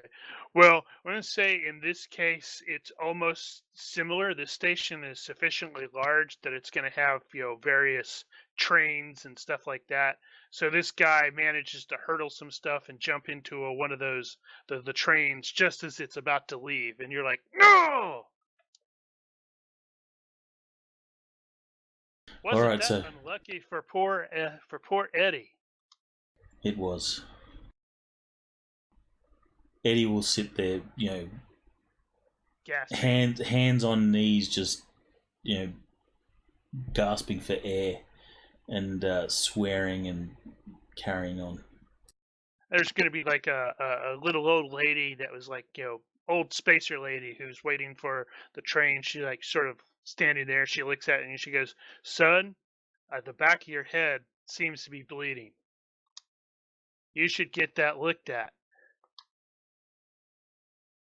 It is about this time the adrenaline wears off and Eddie starts feeling it and starts to like hurt. And he goes, ah, he touches and it's sort of all wet. And she's like, "Why the hell were you chasing a Tempest user?" A what user? So he's a Tempest user. Where have you been? Oh, he was boosted. No wonder he kept beating you on good rolls. Nah, Eddie was rolling mediocre and I was rolling mostly mediocre, but mostly not. I got the GM stuff going on. Love those GM hacks, by the way. Eddie will shrug and go, Tempest user, I don't know what do you mean? I've never heard it before. Like, it's just this drug that's been, showing up recently. Maybe she has some in her bag. You're lucky he didn't beat you to death with his fists. Although, I guess, did he steal something from you? Eddie's like too short of breath. He'll just sort of nod.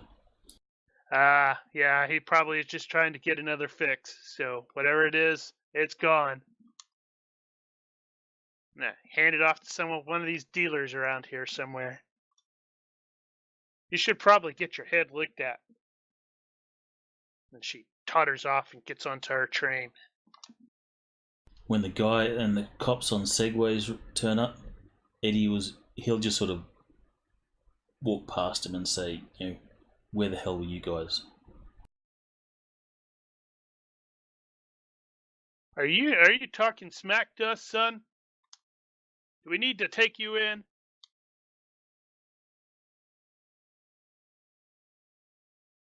Eddie will, he's almost about to, because he's really pissed off, he's almost about to snap at the cop, and he knows that's going to get him in trouble.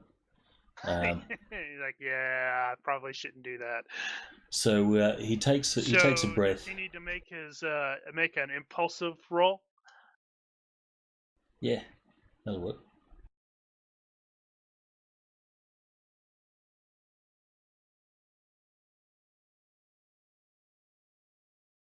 Yeah, so he's just about to snap. I'm sorry you failed that.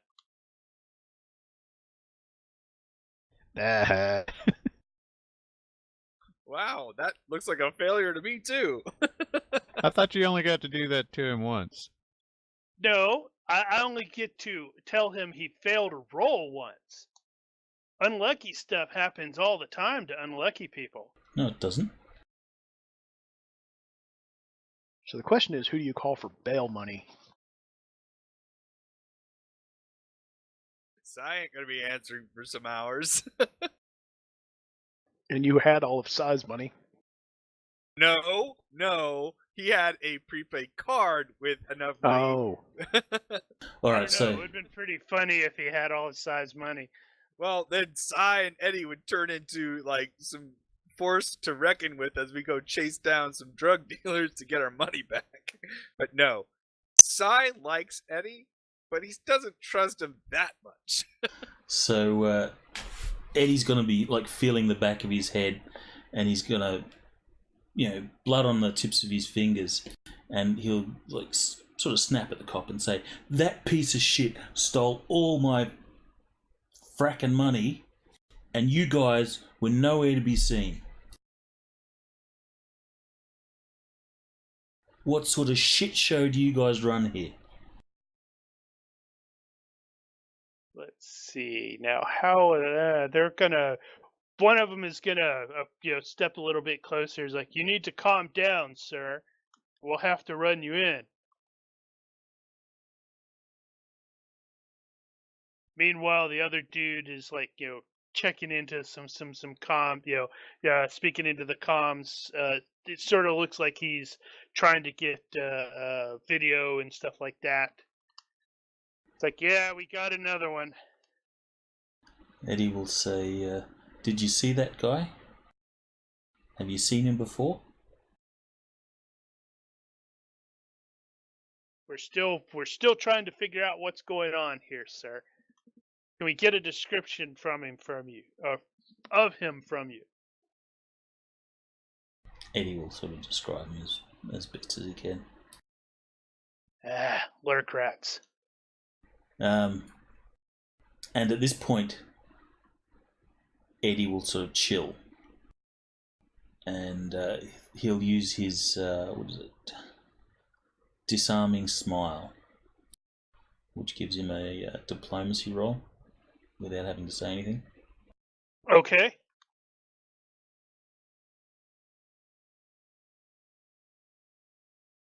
So at this point, Eddie's thinking maybe that the cops know this guy. That's Bobby Fischer. He's always getting in trouble or something like that. So Eddie's thinking that. So he chills out and gives the guys a disarming smile, and he says, "You guys wouldn't by any chance know that guy. He seems like the sort that's done this before." And Eddie will feel the back of his head and go, "Oh, God damn, that hurts." Right. So once the security guy clearly, once your body language clearly changes to where you're no longer aggressive and stuff like that, the dude does clearly relax a little bit, and it's like, all right, well, we can get one of the EMTs down here to take a look at that if you want. We can get your contact information. What exactly was taken? And they start going through the usual stuff. And one of them, let's see, based off of that, the guy on the comms is give me a perception check, visual based, please. The guy on the comms, that he has like these little hollow things, and he's clearly got the security stuff, and it does flash up this dude's, once they're able to identify him, it does flash up briefly, like his rap sheet sort of thing. Does Eddie catch his name? Yeah, sure. With a success by 6, we'll say yes. I hadn't named the poor mook, so I will let you name the poor mook.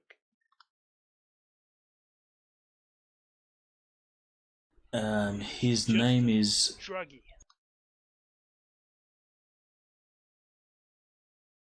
His name is Pamuk.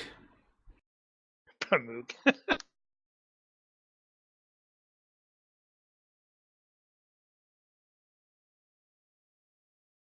What's Pamuk Baffa.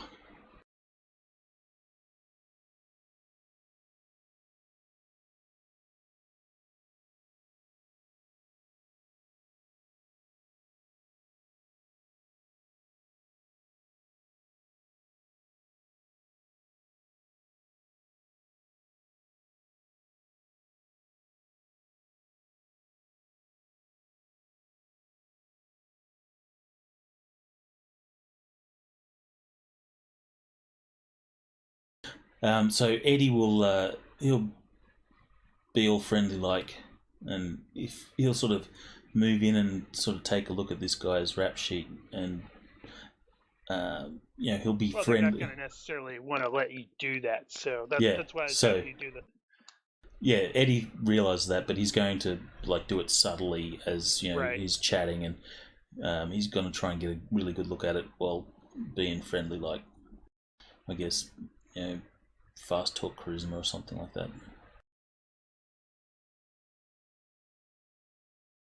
Whoops, the first one. Of course, you're going to take the first one. Whew, that's a good roll.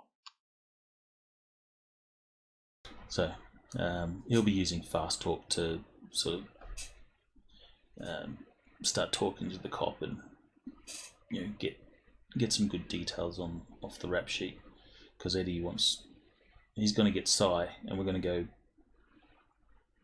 get payback.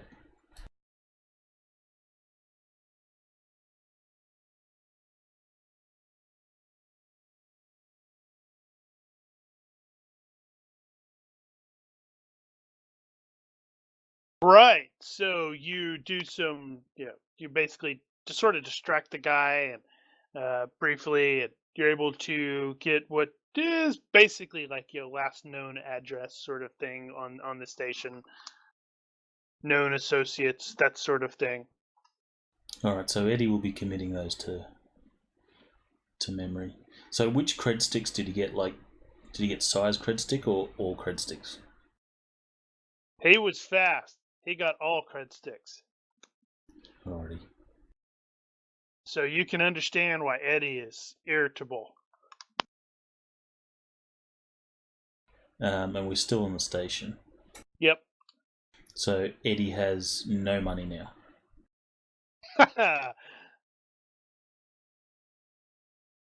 Is the Well, he is poor. And it That's totally true. wasn't his fault. all right? So Eddie will, the cops are going to try and waylay him and taking a statement and stuff like that. And Eddie will say, you're never going to catch this guy. It's pointless. Look, I'll just write this one off. But Eddie will say, look, if the guy shows up, I can be contacted here. And it'll be, Eddie's comm number or something like that. Right. Okay. And then Eddie's going to start streetwising and try and track this guy down. But we can go on to someone else. That's what Eddie will do the rest of the day. Well, go ahead and give me the streetwise check. And then, I'll presume that's going to take the time until Sai pretty much contacts you.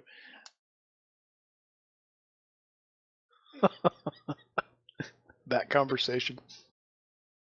Yeah, that way. So, you got a place, right? About that. Some good news and some bad news. Good news is I've hooked us up with a place. It's good. It'll be nice and secure for a little while.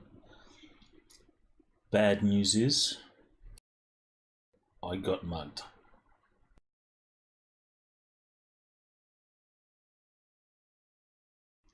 Dirty, rotten. So what did you do after you beat the tar out of him? Well, about that.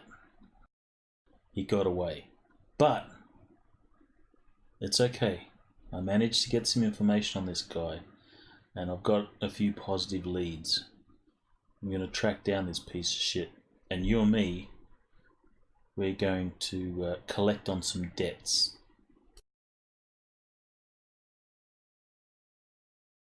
Yes, we will. Awesome. Well, Until Sai is like, yep, violence is easy. Violence But comes easy. at the moment, I'm on the promenade, and I haven't got a cent on me. You wouldn't be able to spot me some cash.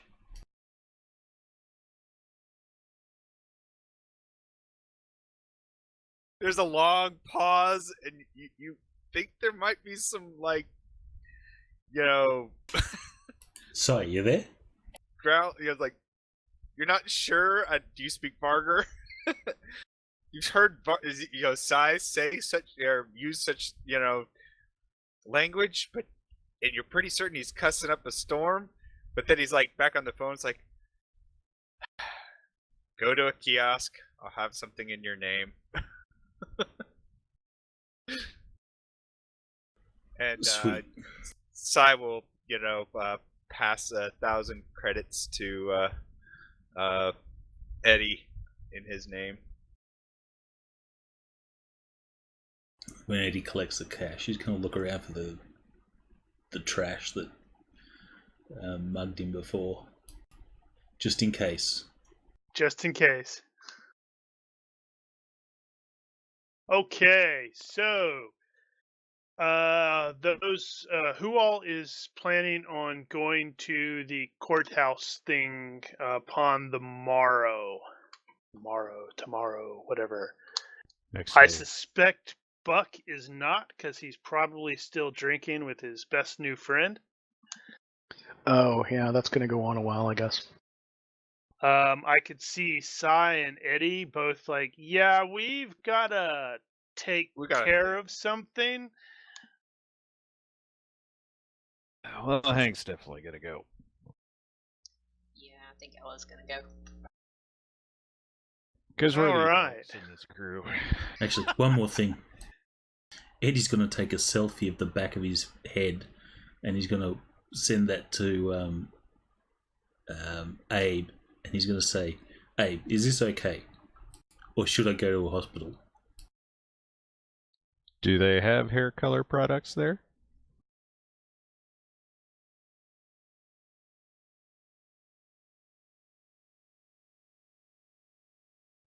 Let's see.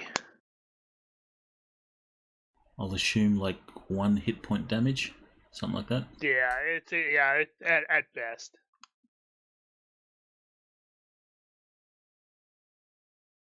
Yeah, looks like you got a nice little hit there. You should probably at least get that. Yeah, it's not. You're not gonna die or anything, but You could get infected.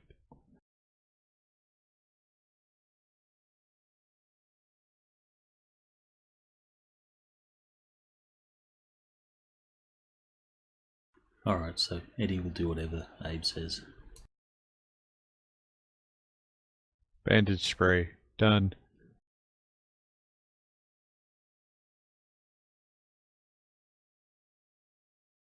yeah, that's true. You could probably just go back to the ship, grab some bandage spray, go, and you're like, okay, I think I'm okay. Of course, now you got some weirdness at the back of your head. A shaved spot. Ah, If it's wait, easy that's enough to go, Auto Doc. if it's easy enough to go back to the ship, then Eddie will do that, and there'll be a shaved patch on the back of his head where Abe has gone and. Well, actually, if Abe says, you better get me to take a look at that, then Eddie will go back to the ship, and there'll be a little shaved patch on the back of his head. Or you could just, stick your head in like an auto dock, and it'll do that for you. Shaved patch is better. Eddie will have a reason to not like the guy when he finally Right. catches up with him. Well, who knows? The auto dock may have shaved that area just to be safe. See, and if Abe had done it, he wouldn't have had to shave that area. Auto dock malpractice. Huh. That's an interesting thought. Anyway, It's not a bug, it's a feature. that's enough on Eddie. Okay. So, those of you who are, which is all 2 of you plus, it's Ella, Hank, and Glovel. Since we're all going, he's going to Right. have, unless Ella wants to fly, he's going to have Armin fly the runabout launch thing. Nope, that's fine. Or we can fly. All right, I found this really cool. I don't know if this was from Altered Carbon or not, but I'm like, yep, that's new. Where the heck is the name of the stupid place again? This is the city. Right. New Give-Bay. It's either Altered Carbon or 2049. I don't think it's 2049. Yeah, cool I said it's Altered Carbon. Well, I just thought it was cool looking. Like, yep, that's at least a TL9 planet that is very, at least, polluty with stuff. And super high pop. Yep. Right, so you fly down towards the city area. You obviously enter some less than ideal stuff, but you guys have spent enough time on this planet to be okay, or be expecting it. No, it's Moravik. That's the Morovia. Why is that funny? Is that not a comic book country? Or am I I'm mixing it up certain. now? I'm certain it probably potentially is. At least it's not Latveria. I was having real problems remembering Latveria the other day, and I don't remember why. I kept confusing it with Latvia, which is making me think I'm confusing this one. Yeah. Well, I stole most of that, most of the stuff from the actual nation states and the blocks and stuff like that. Apparently, that was in the new era Traveller stuff for Proslo, and I'm like, I kind of like it. I'll use it. Also, something to note: Glovel is actually wearing his uniform instead of civilian clothes, and he will advise everybody. He was encouraged by his lawyers to do this for a sense of awesome. And now, rack of medals. are any That's of right. us actually going to be a part of this proceeding, or are we just observing? Don't entirely know. The lawyers just said, or the thing just said, be there. Presumably not, but with these guys, who knows what the Neogene's up to? Is this an actual court, or is this like a pre-court thing? Well, the way I understand our previous status is we've had actual several court dates where we would have to go there and basically sit there while the lawyers spoke lawyerese to one another, and we just didn't actually do anything. So that's probably what everybody is expecting this to be again, where it's like you show up, they see you're here, the lawyers go blah blah blah, the lawyer, and so on and so forth. That is totally what. Yeah, I like that. He's put the deposit for the car rental. Man, that guy is going to be really happy with all, once they find out how much money's on that stick. He'll probably be dead. He'll OD. Do you think? So you arrive at the courthouse. The lawyers that Global had arranged are present. I don't know if we'd actually met them or not, but he at least knows them.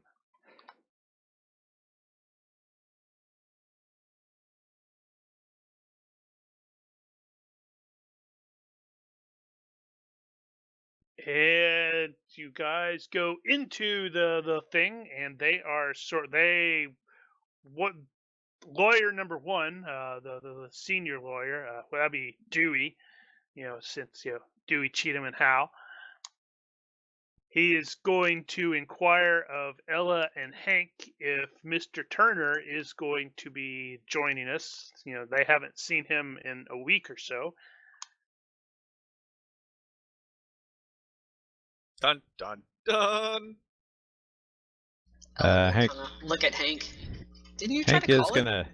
Hank is gonna ask about when, if they have logged when their last contact was. Oh, has it been that long since we've been on the planet that no one's actually gone to see Sam? Well, Hank tried to contact him, but he got somebody else. Yeah, but did you just call and never go over there? Well, we haven't been here that long. Oh. Just the one day so far. Oh, gotcha. He will. Mr. Dewey will look to aid number two, because they're clearly not important enough to actually have real names.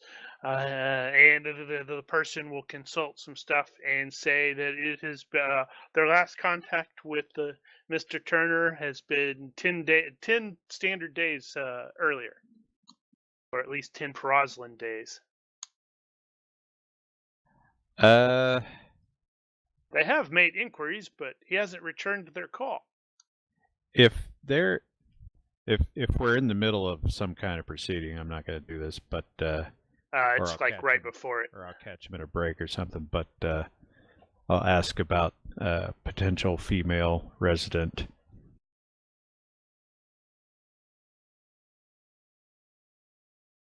Wait, he doesn't quite understand what you're asking. It's like, are you asking for me to procure you one? Question mark? At Sam's place, when Hank tried to call Sam and got a female that he did not recognize. Well, to be perfectly honest, I can't remember what Hank's last name is. What's Hank's last name? Macrus. Right. To be perfectly honest, Mr. Macrus, every time we've interacted with him, he's been with someone new. Well, that sounds like him.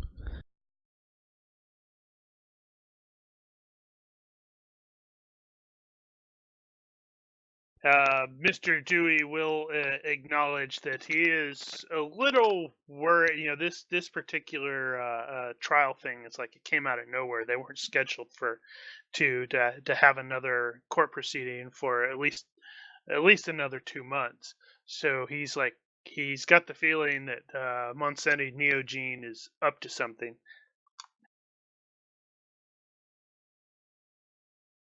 No doubt they've discovered some new law to twist around.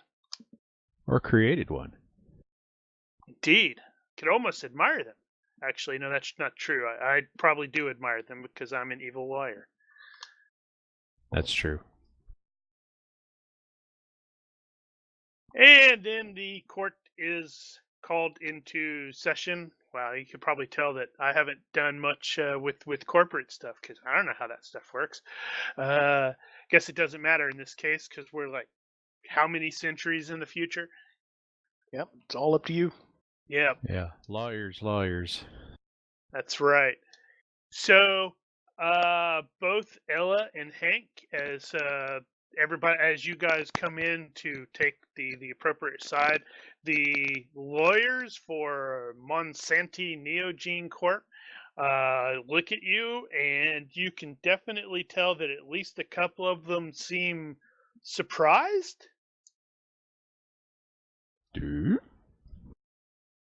But it's very quick. That's the really young ones, not the front benchers, but the back benchers who are like just junior evil lawyers. Right. Ella is going So they're medieval.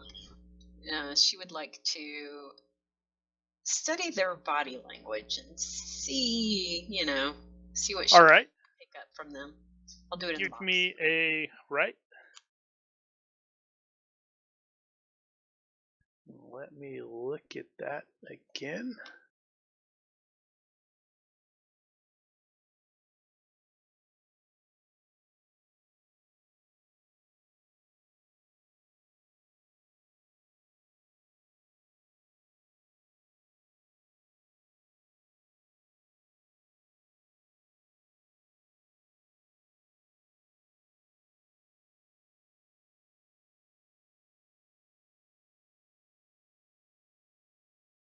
Gauge his feelings. Okay.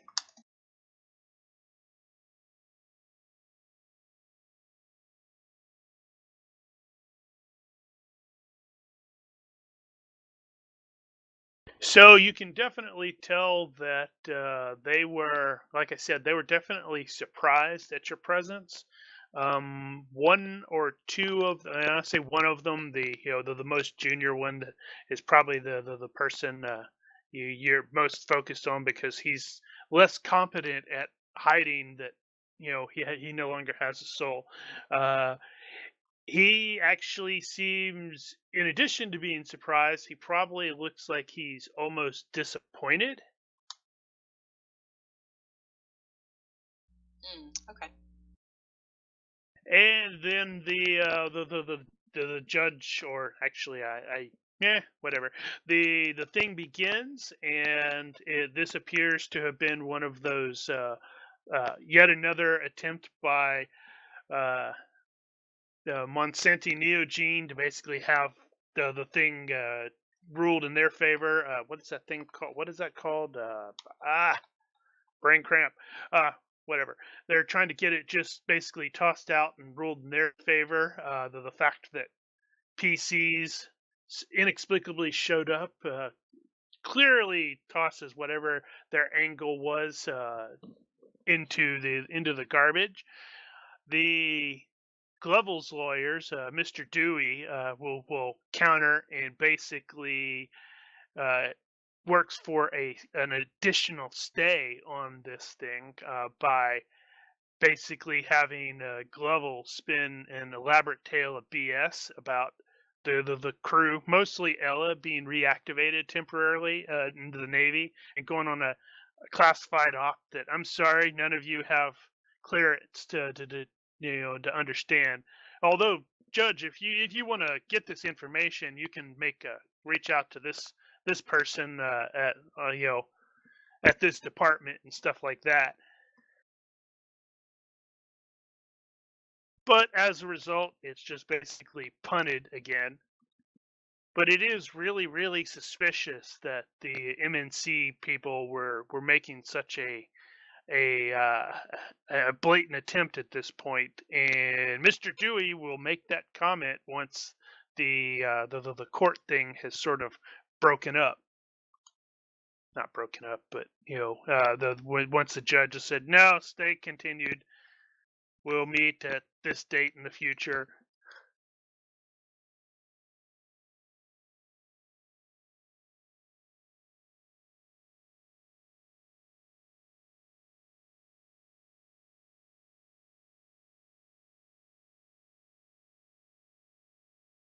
All right.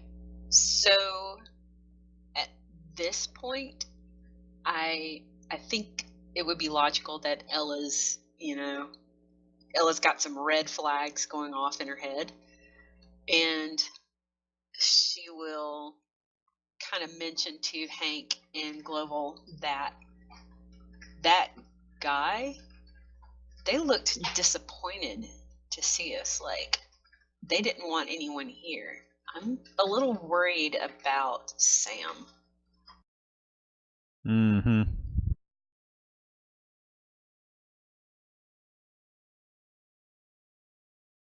Yeah, Hank's been taking notes. Okay. And probably pictures. I'm sure at some point, legally, they probably would inform you that you cannot take, video inside legal buildings like that. Well, it depends on what kind of proceeding this is. It also depends if the hardware is in your eyeball or not. And you would also have to tell them that you are recording them. Because then you'd run into a foul of a lot of other privacy laws and such. Well, taking Yeah. notes would be disallowed. Well, this is and what is it? Moravik here is in one of the ones that it's really, really friendly to the corporate sector. So let's see. I am wondering, is there any sort of ultra-tech stuff that would basically spoof the ability to take pictures of a person? Like, it's like you try to, you can look at them, but if you're looking at them through like a video or HUD or something like that, you go, whoa, what's going on there? Why can't I actually see them? Honestly, I can't see him actually going to that length. But I do see Mark's point there, and that is a really good one in a very potentially litigious society. Well, if it's a thing, then he's not going to do that, but He could still be taking notes. yeah, he's not going to rock the boat. He's just going to make sure that, if for no other reason than just curiosity's sake, know who everybody is and what they're up to.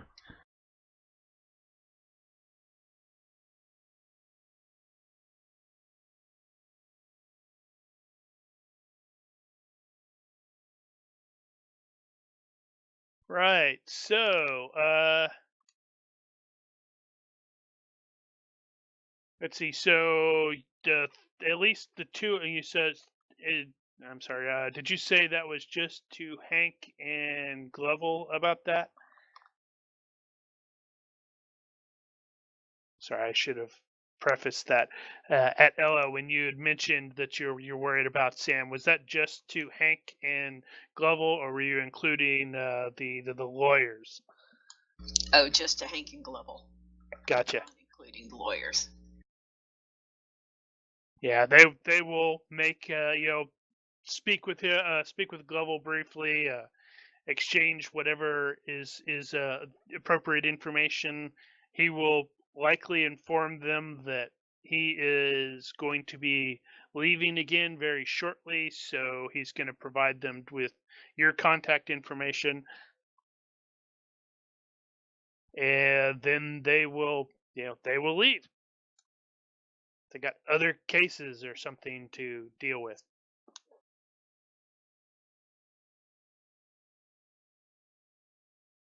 Right, well.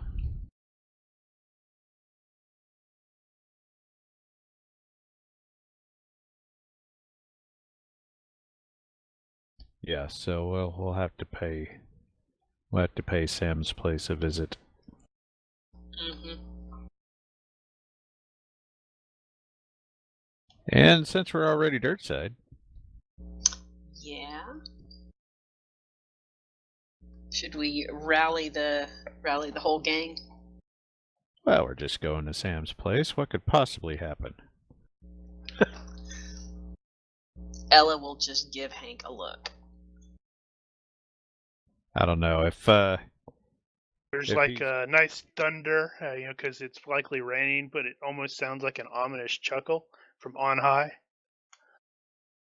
if he has a flatmate living in his house, that flatmate may be frightened by a gaggle of mercenary-looking folk showing up to the door. Perhaps just the two of us might be And safer for the moment. But the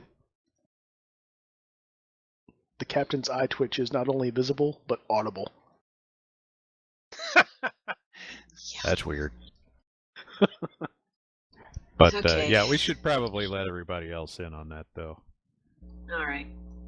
You do have a point. So let them be aware of it, or actually, hey, get your butts down here. Sai, on the other hand, might get him started looking into the others, looking into the company. Actually, do I have a reason to know that he would be good for that at this point? I don't know that I do yet. Yeah, that's a good question. I don't know. Would he be good for that? Have He'd we be good seen for him, blowing like, stuff up. Have we seen him do any information gathering or anything like that? Or has he just been all raggy with a gun? No, he's done some intelligence analysis type stuff in the past. We've done Raggy with a gun. We've done some sneaky stuff with him. He's been good at it, but I don't know that we've necessarily put together that he's a spy type. He does tend to get a lot weird attention from various spy-looking type people. Yeah, but we never see that happen. That's probably true. Otherwise, they're really shitty spies.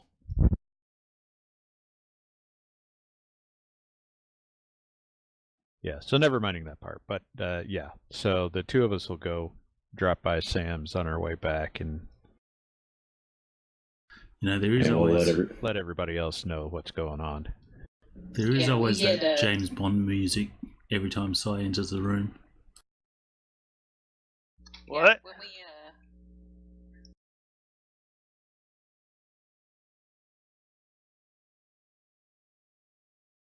Okay. Yeah, when we call Buck, we catch him mid-bar song with his buddy. And it's very obnoxious and very off-key. Oh, yeah. But I will use that contact as an excuse to pay the tab and split and sleep it off.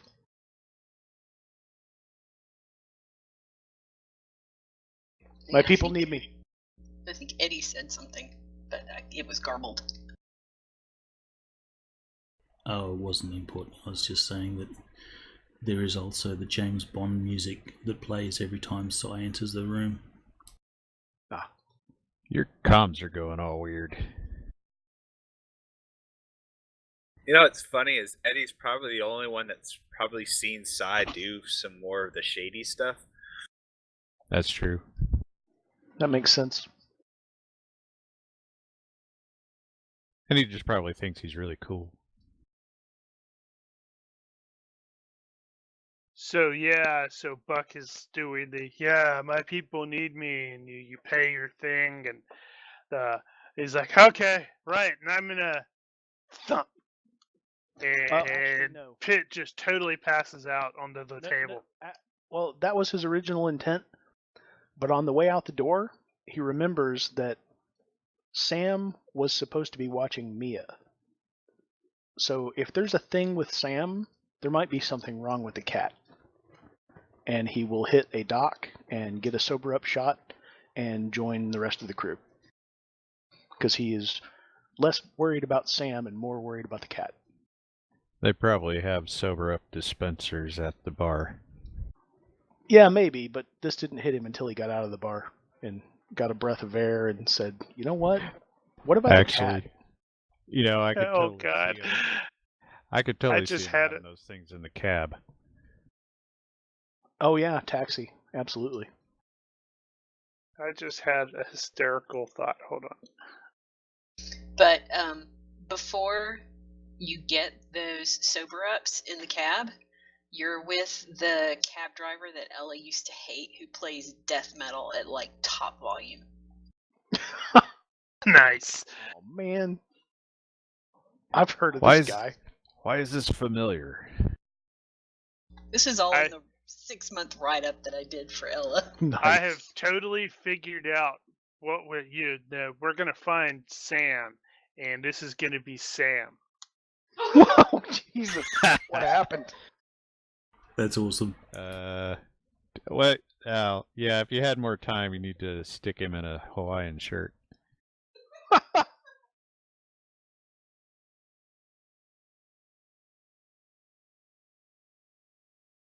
Good times. Sam, you've let yourself go.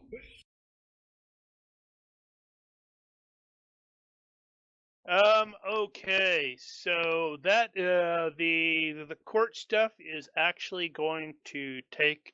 Well, I don't know if anybody's actually gone to court. It's going to take a couple hours. You're basically sitting there twiddling your thumbs, waiting.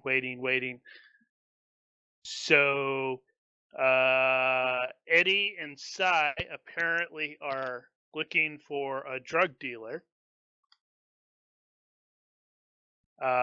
Eddie has some linkage, not linkage, but some Leads? leads. Brain was locking up there.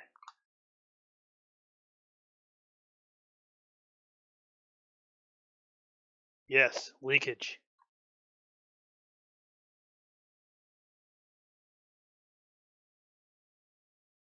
So how are you guys going about this? Who's Alright. Last known address based on the layout of the station is this dude was basically in B5 or BAB5 terms, he was probably a lurker. So he's like living down below in the slum area. Alright, so he'll have some known contacts or people that he talks to. They will be the first ones that Eddie will sort of chase up, and he'll say, have you seen this guy?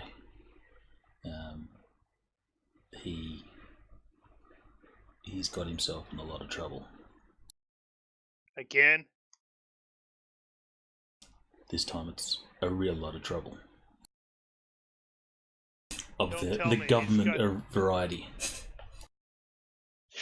Well, at least he didn't get PCs coming after him. Whew. That happens. This whole Well- that whole block tends to get shot up. Wait a You're not minute. PCs, are you? You kind of got a your coat is kind of brownish color.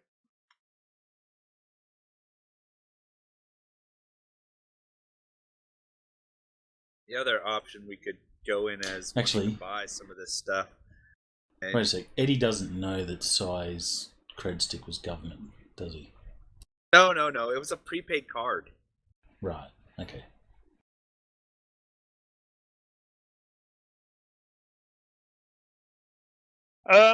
Okay, so give me, let's see, a reaction roll in the box, please. Plus, however, with you basically trying to, however you're going to talk to these people. So I guess it could be a diplomacy instead. Or Streetwise? It would be I street. don't think Streetwise is. I don't think Streetwise is a reaction skill. Yes, can it be is. used that, yeah. If you're dealing with underworld type figures and street people. Oh, we're dealing with Really? criminals and drug dealers. Mm-hmm. Because you want to be able to say, "Hey, we are looking for this guy," without them going. I thought that was savoir faire mafia. Well, that would be mafia. That's well, for that's just generally, yeah. yeah. That's for just Okay, fitting I in and see. knowing the protocols.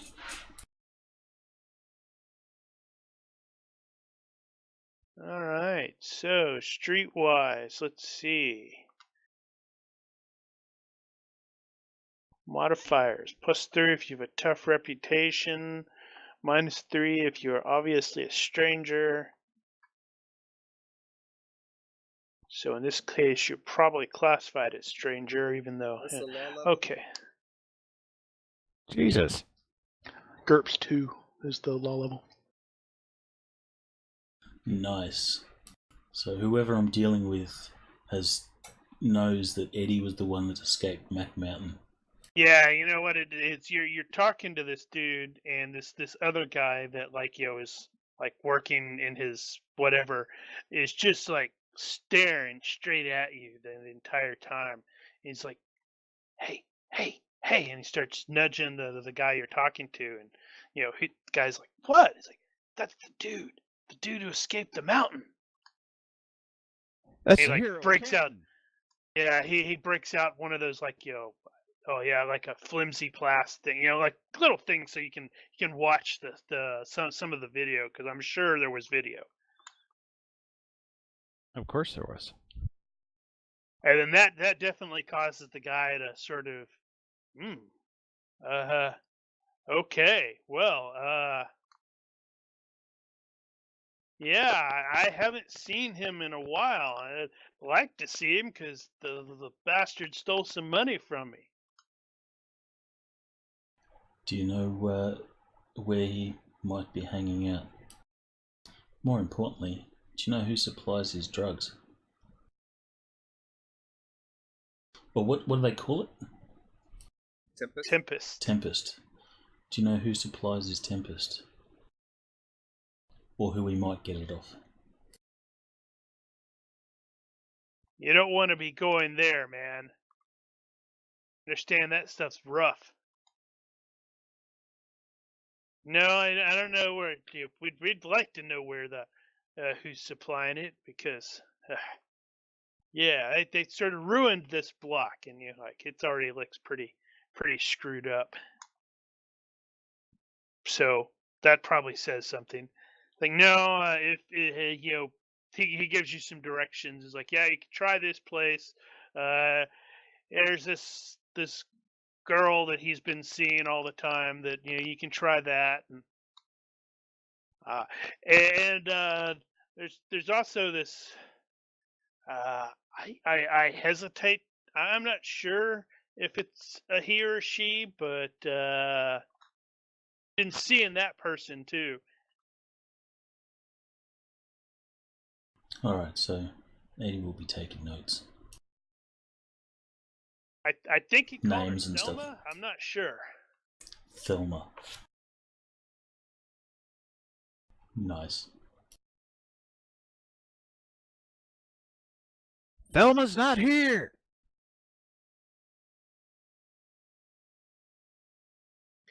Dave's not here, man.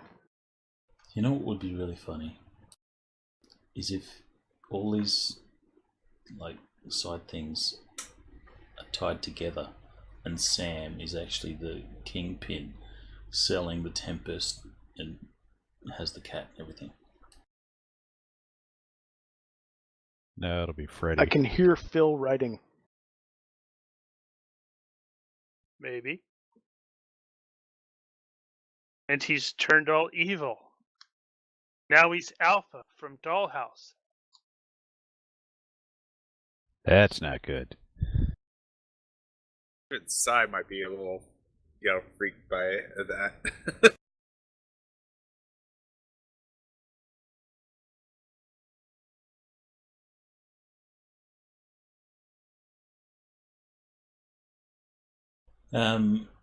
Just one more roll on this guy before we leave that. Eddie wants to use his body language and detect lies to see if this guy's on the level. Okay.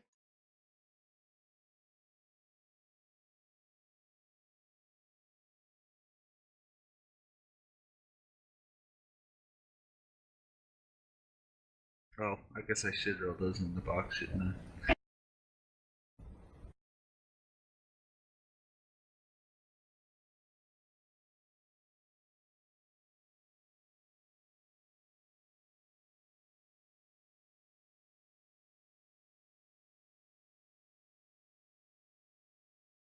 Let's see. So, neither one of you, yeah, he seems okay with the body language. He basically, both of you get the impression that he's very impressed with Eddie for having been the guy who escaped the mountain. And Eddie, he doesn't seem to be lying to you.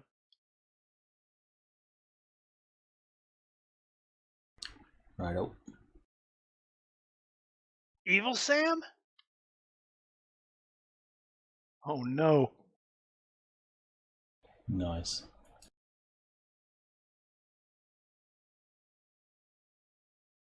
Is that from Conman? Dollhouse. I never watched Dollhouse. Oh, it's good. It's really Eh, good. Phil I didn't. actually didn't like it, I which like is weird because I really like Eliza Dushku, but I couldn't not- get into it. I was not impressed with the final sequences. They had to wrap it up though. I thought Got it a was little well done. weird. It was supposed to have taken longer to get to that point.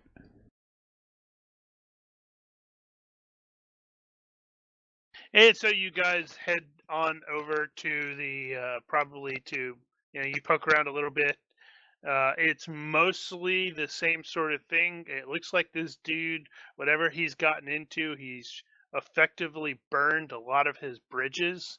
So all of his friends and associates are less than enthusiastic about helping him out because whatever he's just started on that really bad angle where it's just like everything's bad that is happening and stuff.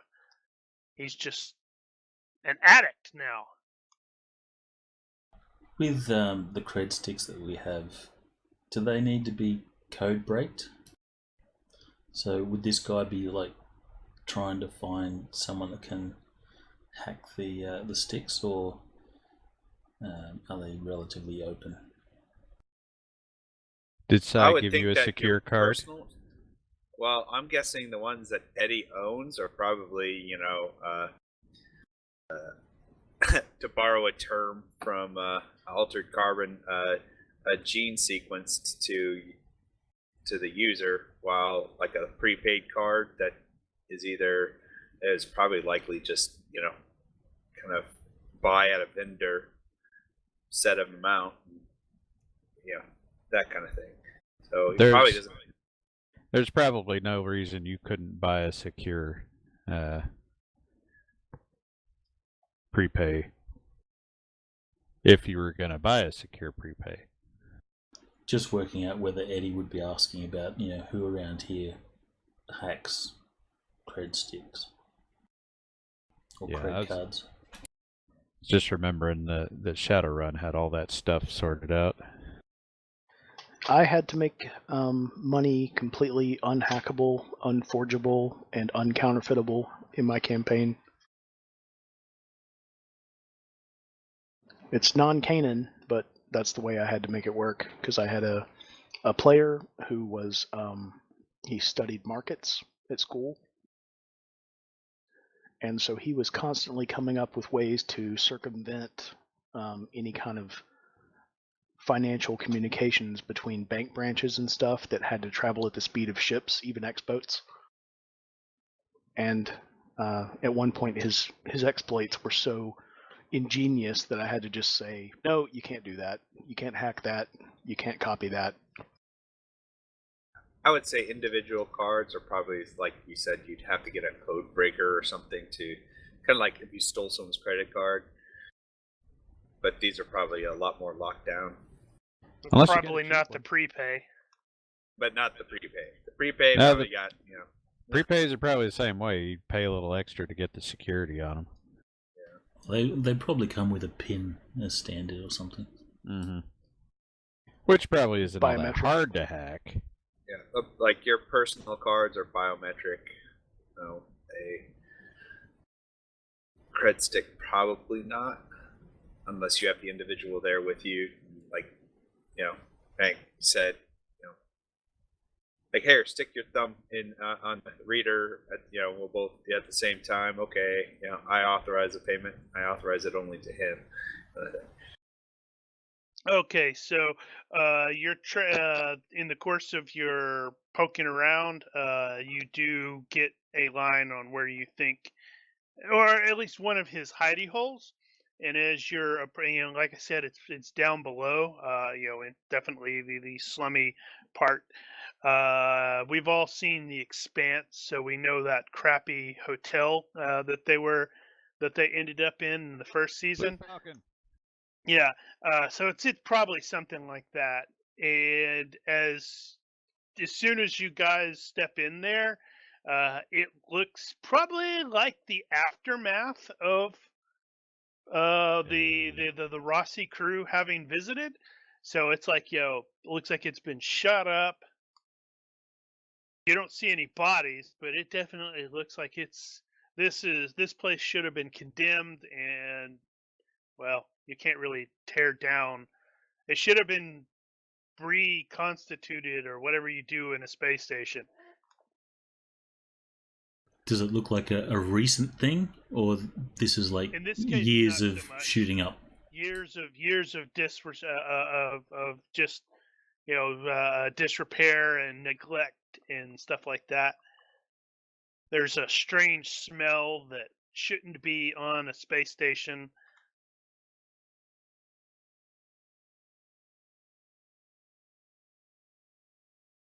And eventually, you will find a room where you definitely recognize the dude there, Eddie. And as suspected, he is thoroughly and completely dead.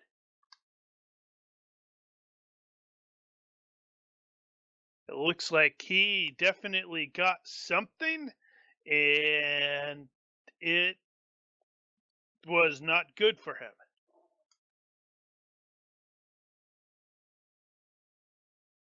Eddie will start searching the body. Do you have? No, you're not going to have diagnosis or anything like that. What are you? You're just searching for the cred sticks and stuff like that, right? And anything else that he might have on his person. Yeah, looking for the packet of matches that goes to the club. Right. Yeah, sort of thing. Yeah, he's gonna have scattered around him are a handful of inhalers. Have you seen Dread? It's gonna be like the slow-mo inhalers. Okay, and they're in place? Yeah, they're scattered around him. They're all expended and used. When you pat him down, you do find the cred stick that Sai gave you, and you're able to tell pretty quickly that it had the credit has been zeroed out. But yours is still missing. Alright, so Eddie will sort of toss the card to Sai and say, someone beat us to this guy. Any of the other stuff, my guess is he probably dropped some big bills on somebody and they wanted what he had. Sai will actually go to I'm sure, is there like a console somewhere, like in the entryway? Yeah, it's like gonna a like security- it. To no surprise, it's gonna be a piece of crap. It might not function all the time.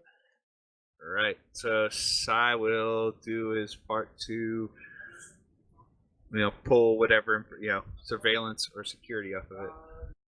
Oh, you're not going to get any surveillance in here. You can you look where the cameras should be, and there are definitely no cameras. In fact, it looks like there may have been a camera over there, but somebody shot it up. Lots. Eddie That will one looks like it's been stripped of all the wires, and all the wires are probably sold for something. Eddie's going to turn to Sai and he's going to say, guys like this, they'll usually have a hidey hole. They're paranoid as frack, and they'll usually have a hidey hole where they hide all their stash, be it drugs or whatever cash they've got. We should toss this place. We might find something.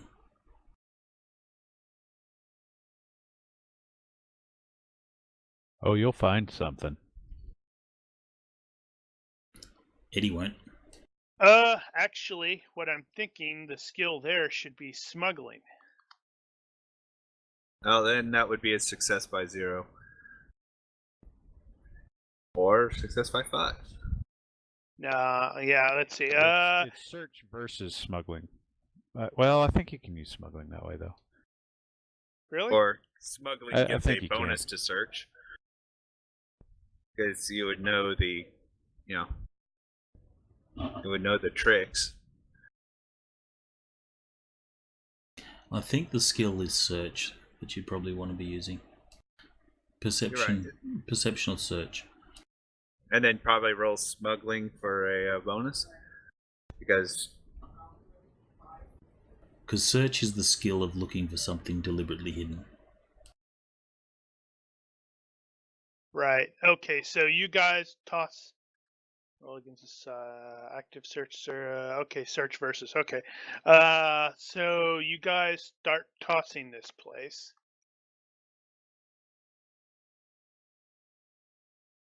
I need to check something really quickly. Just a second. Both of you give me a vision-based perception check that is unrelated to your search.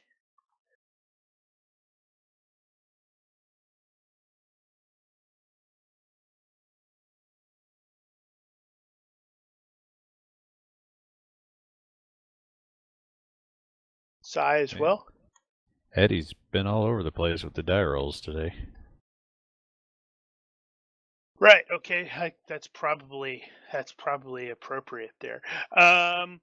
In the process of while you're doing that, Sai, you're like checking some stuff, and you sort of glance at the body, and just from the way he's there, it doesn't look right to you. And after a little bit of poking around, it definitely occurs to you that this body was moved in some capacity. It's not like, he just laid down there and inhaled whatever the stuff. There's just something that stands out, and you're like, that's not right. yeah, Like there's like a little scrape from his crappy boots on the carpet, and you're like, wait a minute. He'll take the step back, kind of review the scene, and then kind of Tilt your head, wag your tail a little bit. a little bit, and then, hey Eddie, look at this. Tell me what. There's something not right here. And then kind of point out, if I were a tweaker and I was going to be tweaked out of my brain or whatever, would that be the position I would find myself? Eddie will sort of shrug and he'll say, I don't know, what are you getting at? Well, look at how his feet are, and kind of point to the scuff, the drag lines and the movement lines. It looks like he's been potentially moved.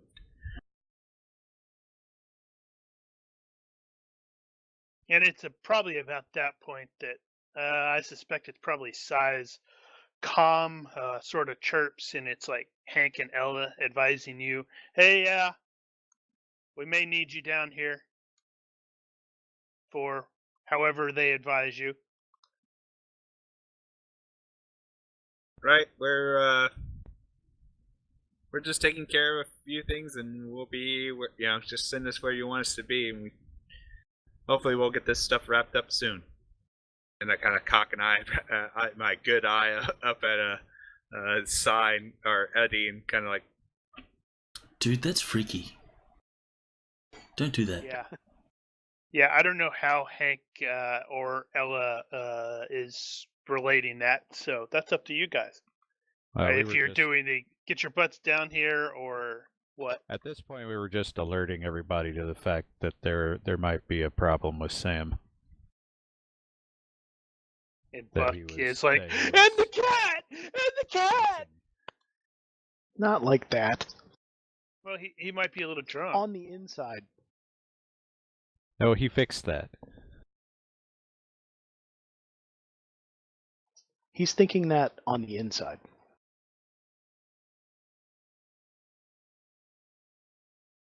I'm just gonna throw this out in the dark. Let's see. Throw what out in the dark?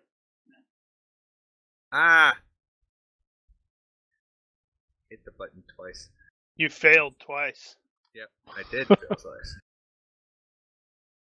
So it's like you like, I don't have all the information I need. He'll kind of look over where the body might have been, and kind of dig around there, kind of.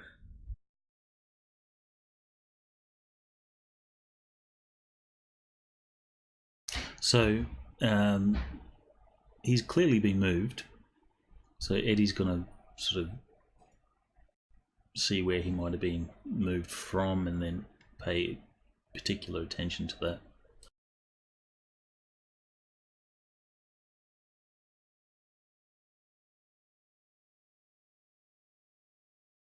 How was he shot? Wasn't shot. So, okay. It looks based. Actually, I like don't know OD. if you have any idea why he's dead. You're probably guessing it's an OD. You need to call Abe. Oh, Or he's suddenly got strange growths coming out of him. Oh, I'm out. I'm gone. Too late, you're infected. Like, Vomit hey, zombies. I put my hand in this stuff, and Sai's gone. What do you mean? Sai shoots him first, and then he's gone. Is he warm? Or is his body cold? I just have this image of Abe always out there trying to relax by himself, gathering himself together, and somebody calls him on the damn phone and shows him a picture of a dead guy. Hey, what's wrong with this guy? He's dead. Hang up. I will look at for. Was there an inhaler or like whatever the Yeah, there are drug? multiple inhalers. Are there like some like, look? I'm looking for markings, like a particular branding on the thing. Well, that would seem really dumb for an illegal organization. Well, you know how that is. That people do the ecstasy and have their own little ways of saying who made it, that kind of thing. No, I don't know how that is. It's in the movies all the time.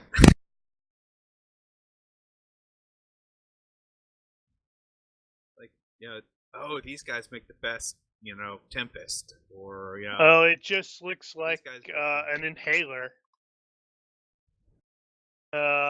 Some of them look to be in better shape than others. Yeah, they do branding.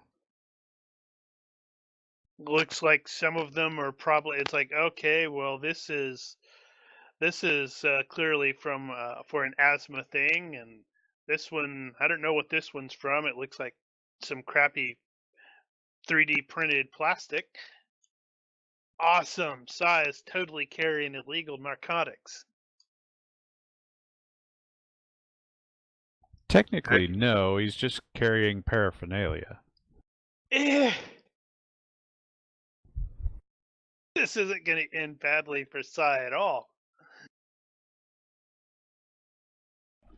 Eddie will attempt a default forensics, I think it is, just to see if he can, come up with something. And I didn't answer your question regarding whether he's warm. He's not warm, but I have no idea if he has the appropriate skills to interpret that. No, he won't know how, by the temperature of his body, how recent it is. Can't say, oh, this happened 4 hours ago. He just wants to know if it was, just now or maybe quite a while ago, or potentially quite a while ago.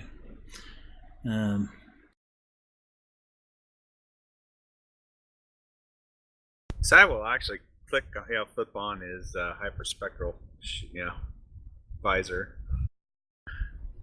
What's that do? I don't remember what hyperspectral does.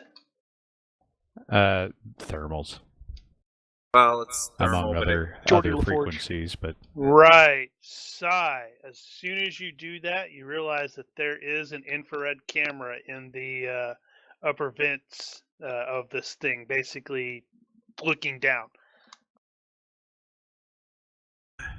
All right. So we were like, that should not be there. Yep. And at that point, Sai will kind of move to an angle that should not be visible, and attempts to get Eddie's attention and kind of do the, point up towards the vent kind of thing, and and he looks right at it. The vent. And that only works for audio surveillance. They see you pointing. No, that's what I mean. I want to move out of the view of the camera. Oh, okay, gotcha. Yeah. And then kind of, it's like, Eddie, and then while Eddie's looking in my direction, I kind of do the, eye, camera, kind of point to my eye, point to where the camera would be, and, Eddie's streetwise. He gets it. Does he? Give me a gesture check there, Sai. Okay, good job. So he doesn't completely make a fool of himself.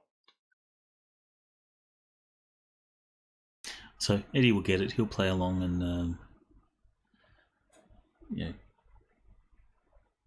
investigate subtly.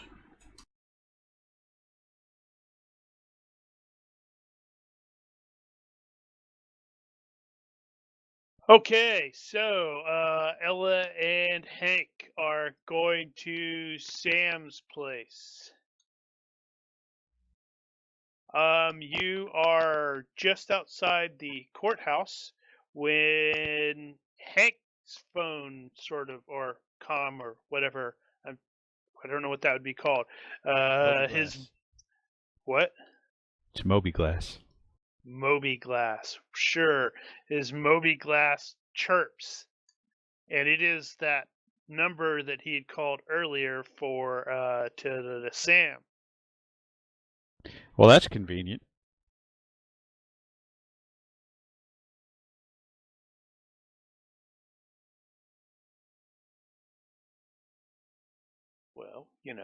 what are you going to do? I will answer it. Right. So the same voice that you heard before, and she's like, hello?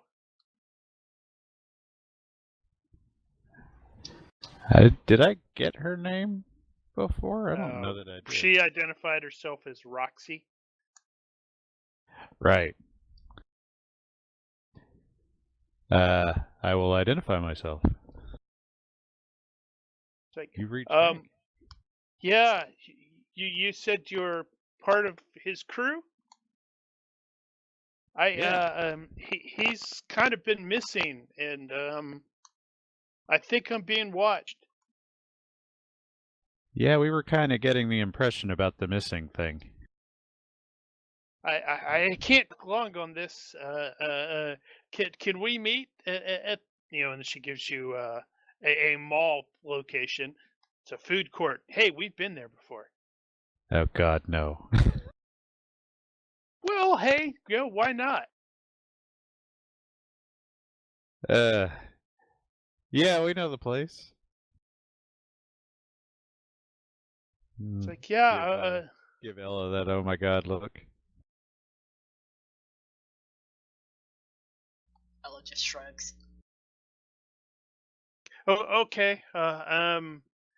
Wait. How on? Wait, which one are you? I'm the one with the beret. Right. Okay. Nice. She's like, well, I'll see you then, and she hangs up again. Okay, well, the plot thickens. Feel like doing some shopping? I could stand a food court myself.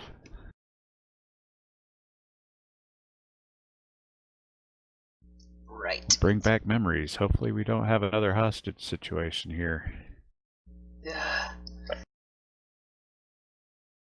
So But I've been Buck let us studying up on know- that, though. Did Buck let us know that he was going to be joining us? Actually, we'll go ahead and pass that around that we're meeting Sam's roommate. Yeah, strangely enough, you don't get a response from Sai. He might be a little busy. Buck responds on my way.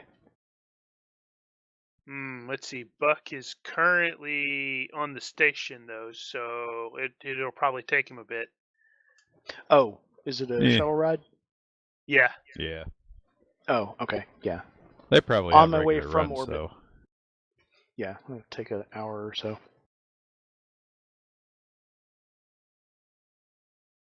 You'll catch up right after we get captured. Yep. Indeed. So Ella and Hank go to the mall. Quick question. Were we allowed to bring weapons with us on this planet, or is it control rating? Yeah. Yeah, Yeah, sidearms are weapons going to are be fine. okay. Okay. We'll probably have been carrying and checked it in at the courthouse. Okay. Yeah, sidearms are going to be okay. If Eris said, "Oh, I want to take the drone," he's going to get some feedback on that because they're like, "No, you can't take that minigun into our city."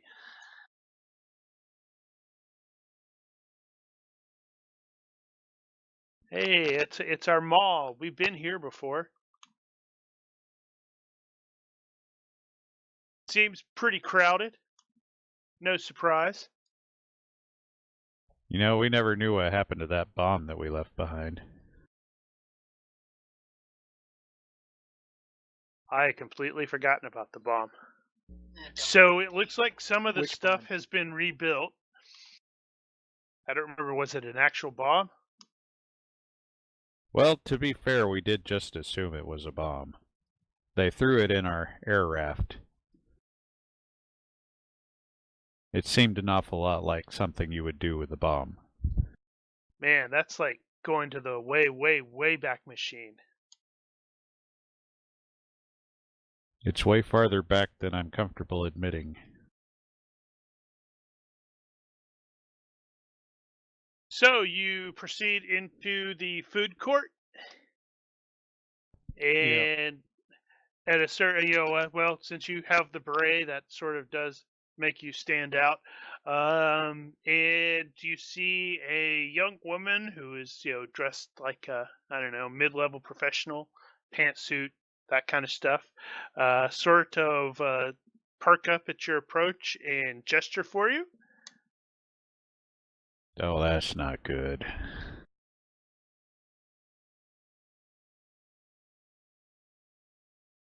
I guess that's Roxy. She says, she's just like, you're Hank, and so you must be Ella. Mm-hmm.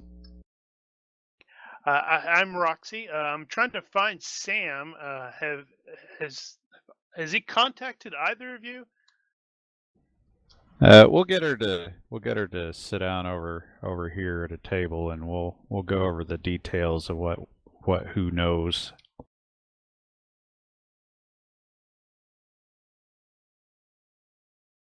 Because, yeah, we don't know diddly squat since the last time we left here. Actually, have we gotten any No, we wouldn't have gotten any communication from him. So our information is a year old, basically. Yeah.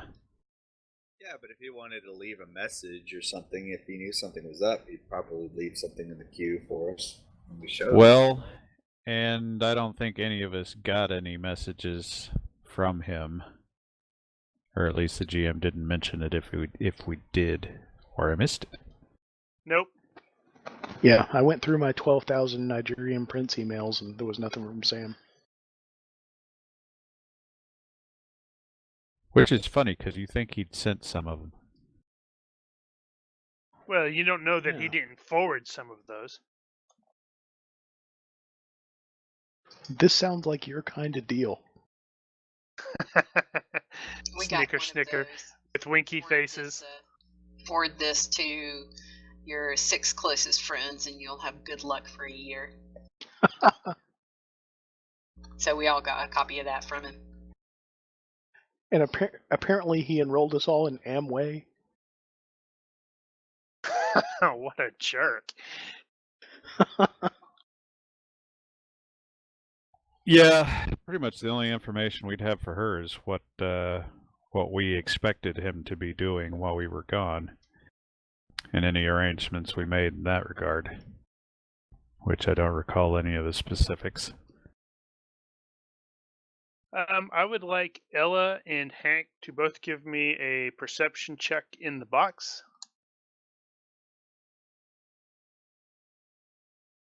Don't forget, I have danger sense. And Ella has danger sense. Mm-hmm. She has, does little squiggly lines appear around your head when it goes off?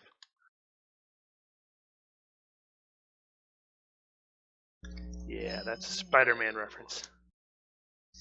No, not really like that. I totally got it. She never defined what her danger sense trigger was. Hysterical, nervous laughter. No. But then that would work for all of us. Uh-oh, something's up. Ella's nervous laughing. Yeah, that's what she does after she senses the danger.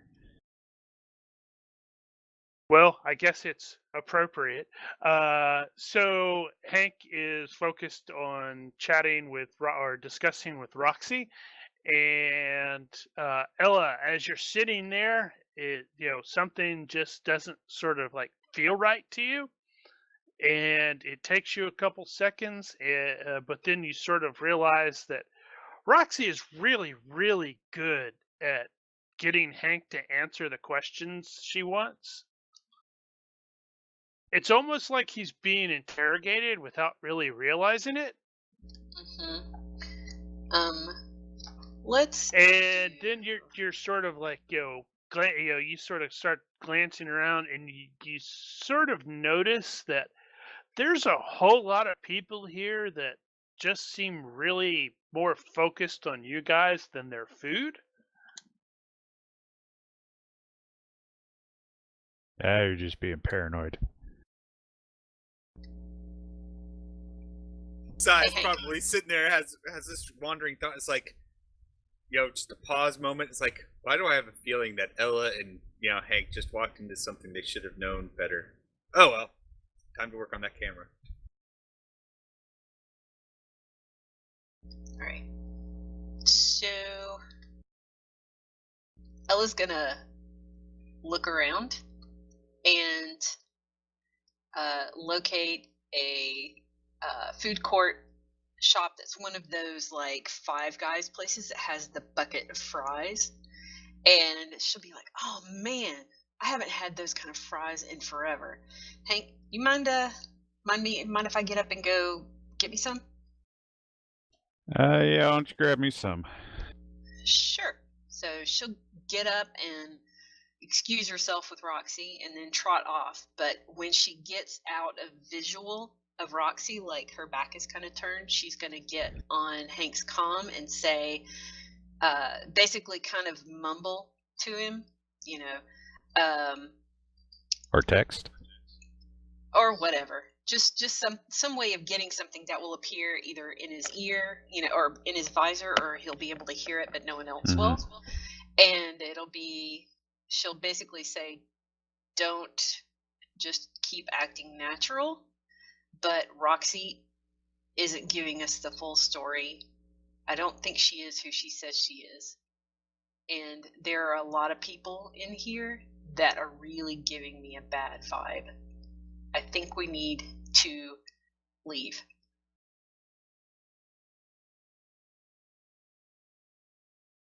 Yeah, we need a panic word. Groovy. Yeah. Groovy. I was gonna say getting up to get some fries. That would have been a good panic word. Yeah. What the heck just happened? How did that happen? I don't know what Hey? happened. Buck, did I accidentally just whisper something to you? No, you did not. It's weird. It's looking like it. That is really weird. I got a link to the same Yeah. console image, but I don't. Yeah, see any that looks like indication that it's. it was a whisper. Oh, well, that's weird. Yeah. Anyway, let's say it was a text so that everybody on the channel would get it. And Buck, who is en route on a shuttle, will go to the pilot and say, instead of dropping me at the starport, I would like to be dropped off at this particular shopping center, if 1,000 credits can get me that. That's an interesting thought. That's 2 It weeks depends salary. on how big the shuttle is and who else is in there. It's probably one of those like 24-seaters that is supposed to go straight to the starport. Yeah, because if it's like the one in Avatar, that big huge sucker, then that's not going to fit in the parking lot. Yeah, they'll have a roof access of some kind though for the owner types. Probably. Okay, so I don't actually have the bribery skill. I don't think there is a bribery skill. I think you can use Streetwise for that. Honestly, is it necessary? It's like, hey, I have Not really. 1,000 credits here, and the guy's like, 1,000, huh? If I recall, bribery Yes, sir. just gives you a bonus to whatever influence roll you're doing. So if you bribe, you just get the bonus. So like a plus on diplomacy, maybe? Yeah, I think if it's a week's wages or something, then it's a +1, and then you get more bonuses the more you offer. And 1,000 is like 2 weeks for a pilot. Oh, I'll find out the exact numbers. Okay. Well, in this case, I'm gonna just hand wave that away. It's like he goes, well, yeah, if you actually make sure that the money does go through, however it goes through, and then he's going to get on the thing is like and radio, and it's like, we are experiencing a mid-flight emergency. I have to set down immediately. It Thanks, sort man. of gives you should strap in, sir. Hank, now that you have started to sort of do the streaming and notice, you do realize that her eyes are really, really, really focused. Like maybe drugged focused, maybe not. But she does sort of narrow her eyes somewhat when you do that, and then she clearly she succeeded at a decent body language check, and she leans back and just sort of makes a single hand gesture, and a whole bunch of people around there draw weapons. And that's gonna. And she's like, "Let's start again," and that's where we're gonna end it for tonight. Oh, you should have said, and people kick in the door where Sai and Eddie are. You know what? Let's do that too. Well, that's streamed. That's okay. She can get her face changed. Sai was. It's like leaving the room to go- TL11 sort of thing. So Sai was leaving the room to go attempt to get access to the camera, and more people, bust into that hotel or slum block. All right. So we'll go the 1 point for everybody. Hope everybody had some fun. Oh yeah. Yeah, good stuff. Definitely appreciate the hey, here, I'm going to throw this idea out. That was really nice there, Melissa. Always glad to help. Indeed. You know that Sai's gonna go out fighting, right? Just Oh, and by the way, here we friggin' go again. Another Well- shootout at the mall. This poor mall. Who says malls are boring? What are Well, you you know talking the about? shit This that mall people say. advertises this fact. They're like, this is the best place ever. There's a 1 in 200 chance that a shootout will occur here. one in, it keeps going down every so often. The PC's They're walking like, yeah, in the it's mall, like the and PC's walking in. They're like, and it's a 1 in 10 chance. based on the number of on which PCs walk in, Sai walks in. There's a distinct chance there will be. It is now a 100% chance. When you It'd be walk funny in, there's a that big night. sign that says, 2 days since the last shooting. And there's a guy standing right. there changing it to 0. Awesome. All right, I guess you can end the stream then, Brian. Good night, stream. Right up. Throw the switch.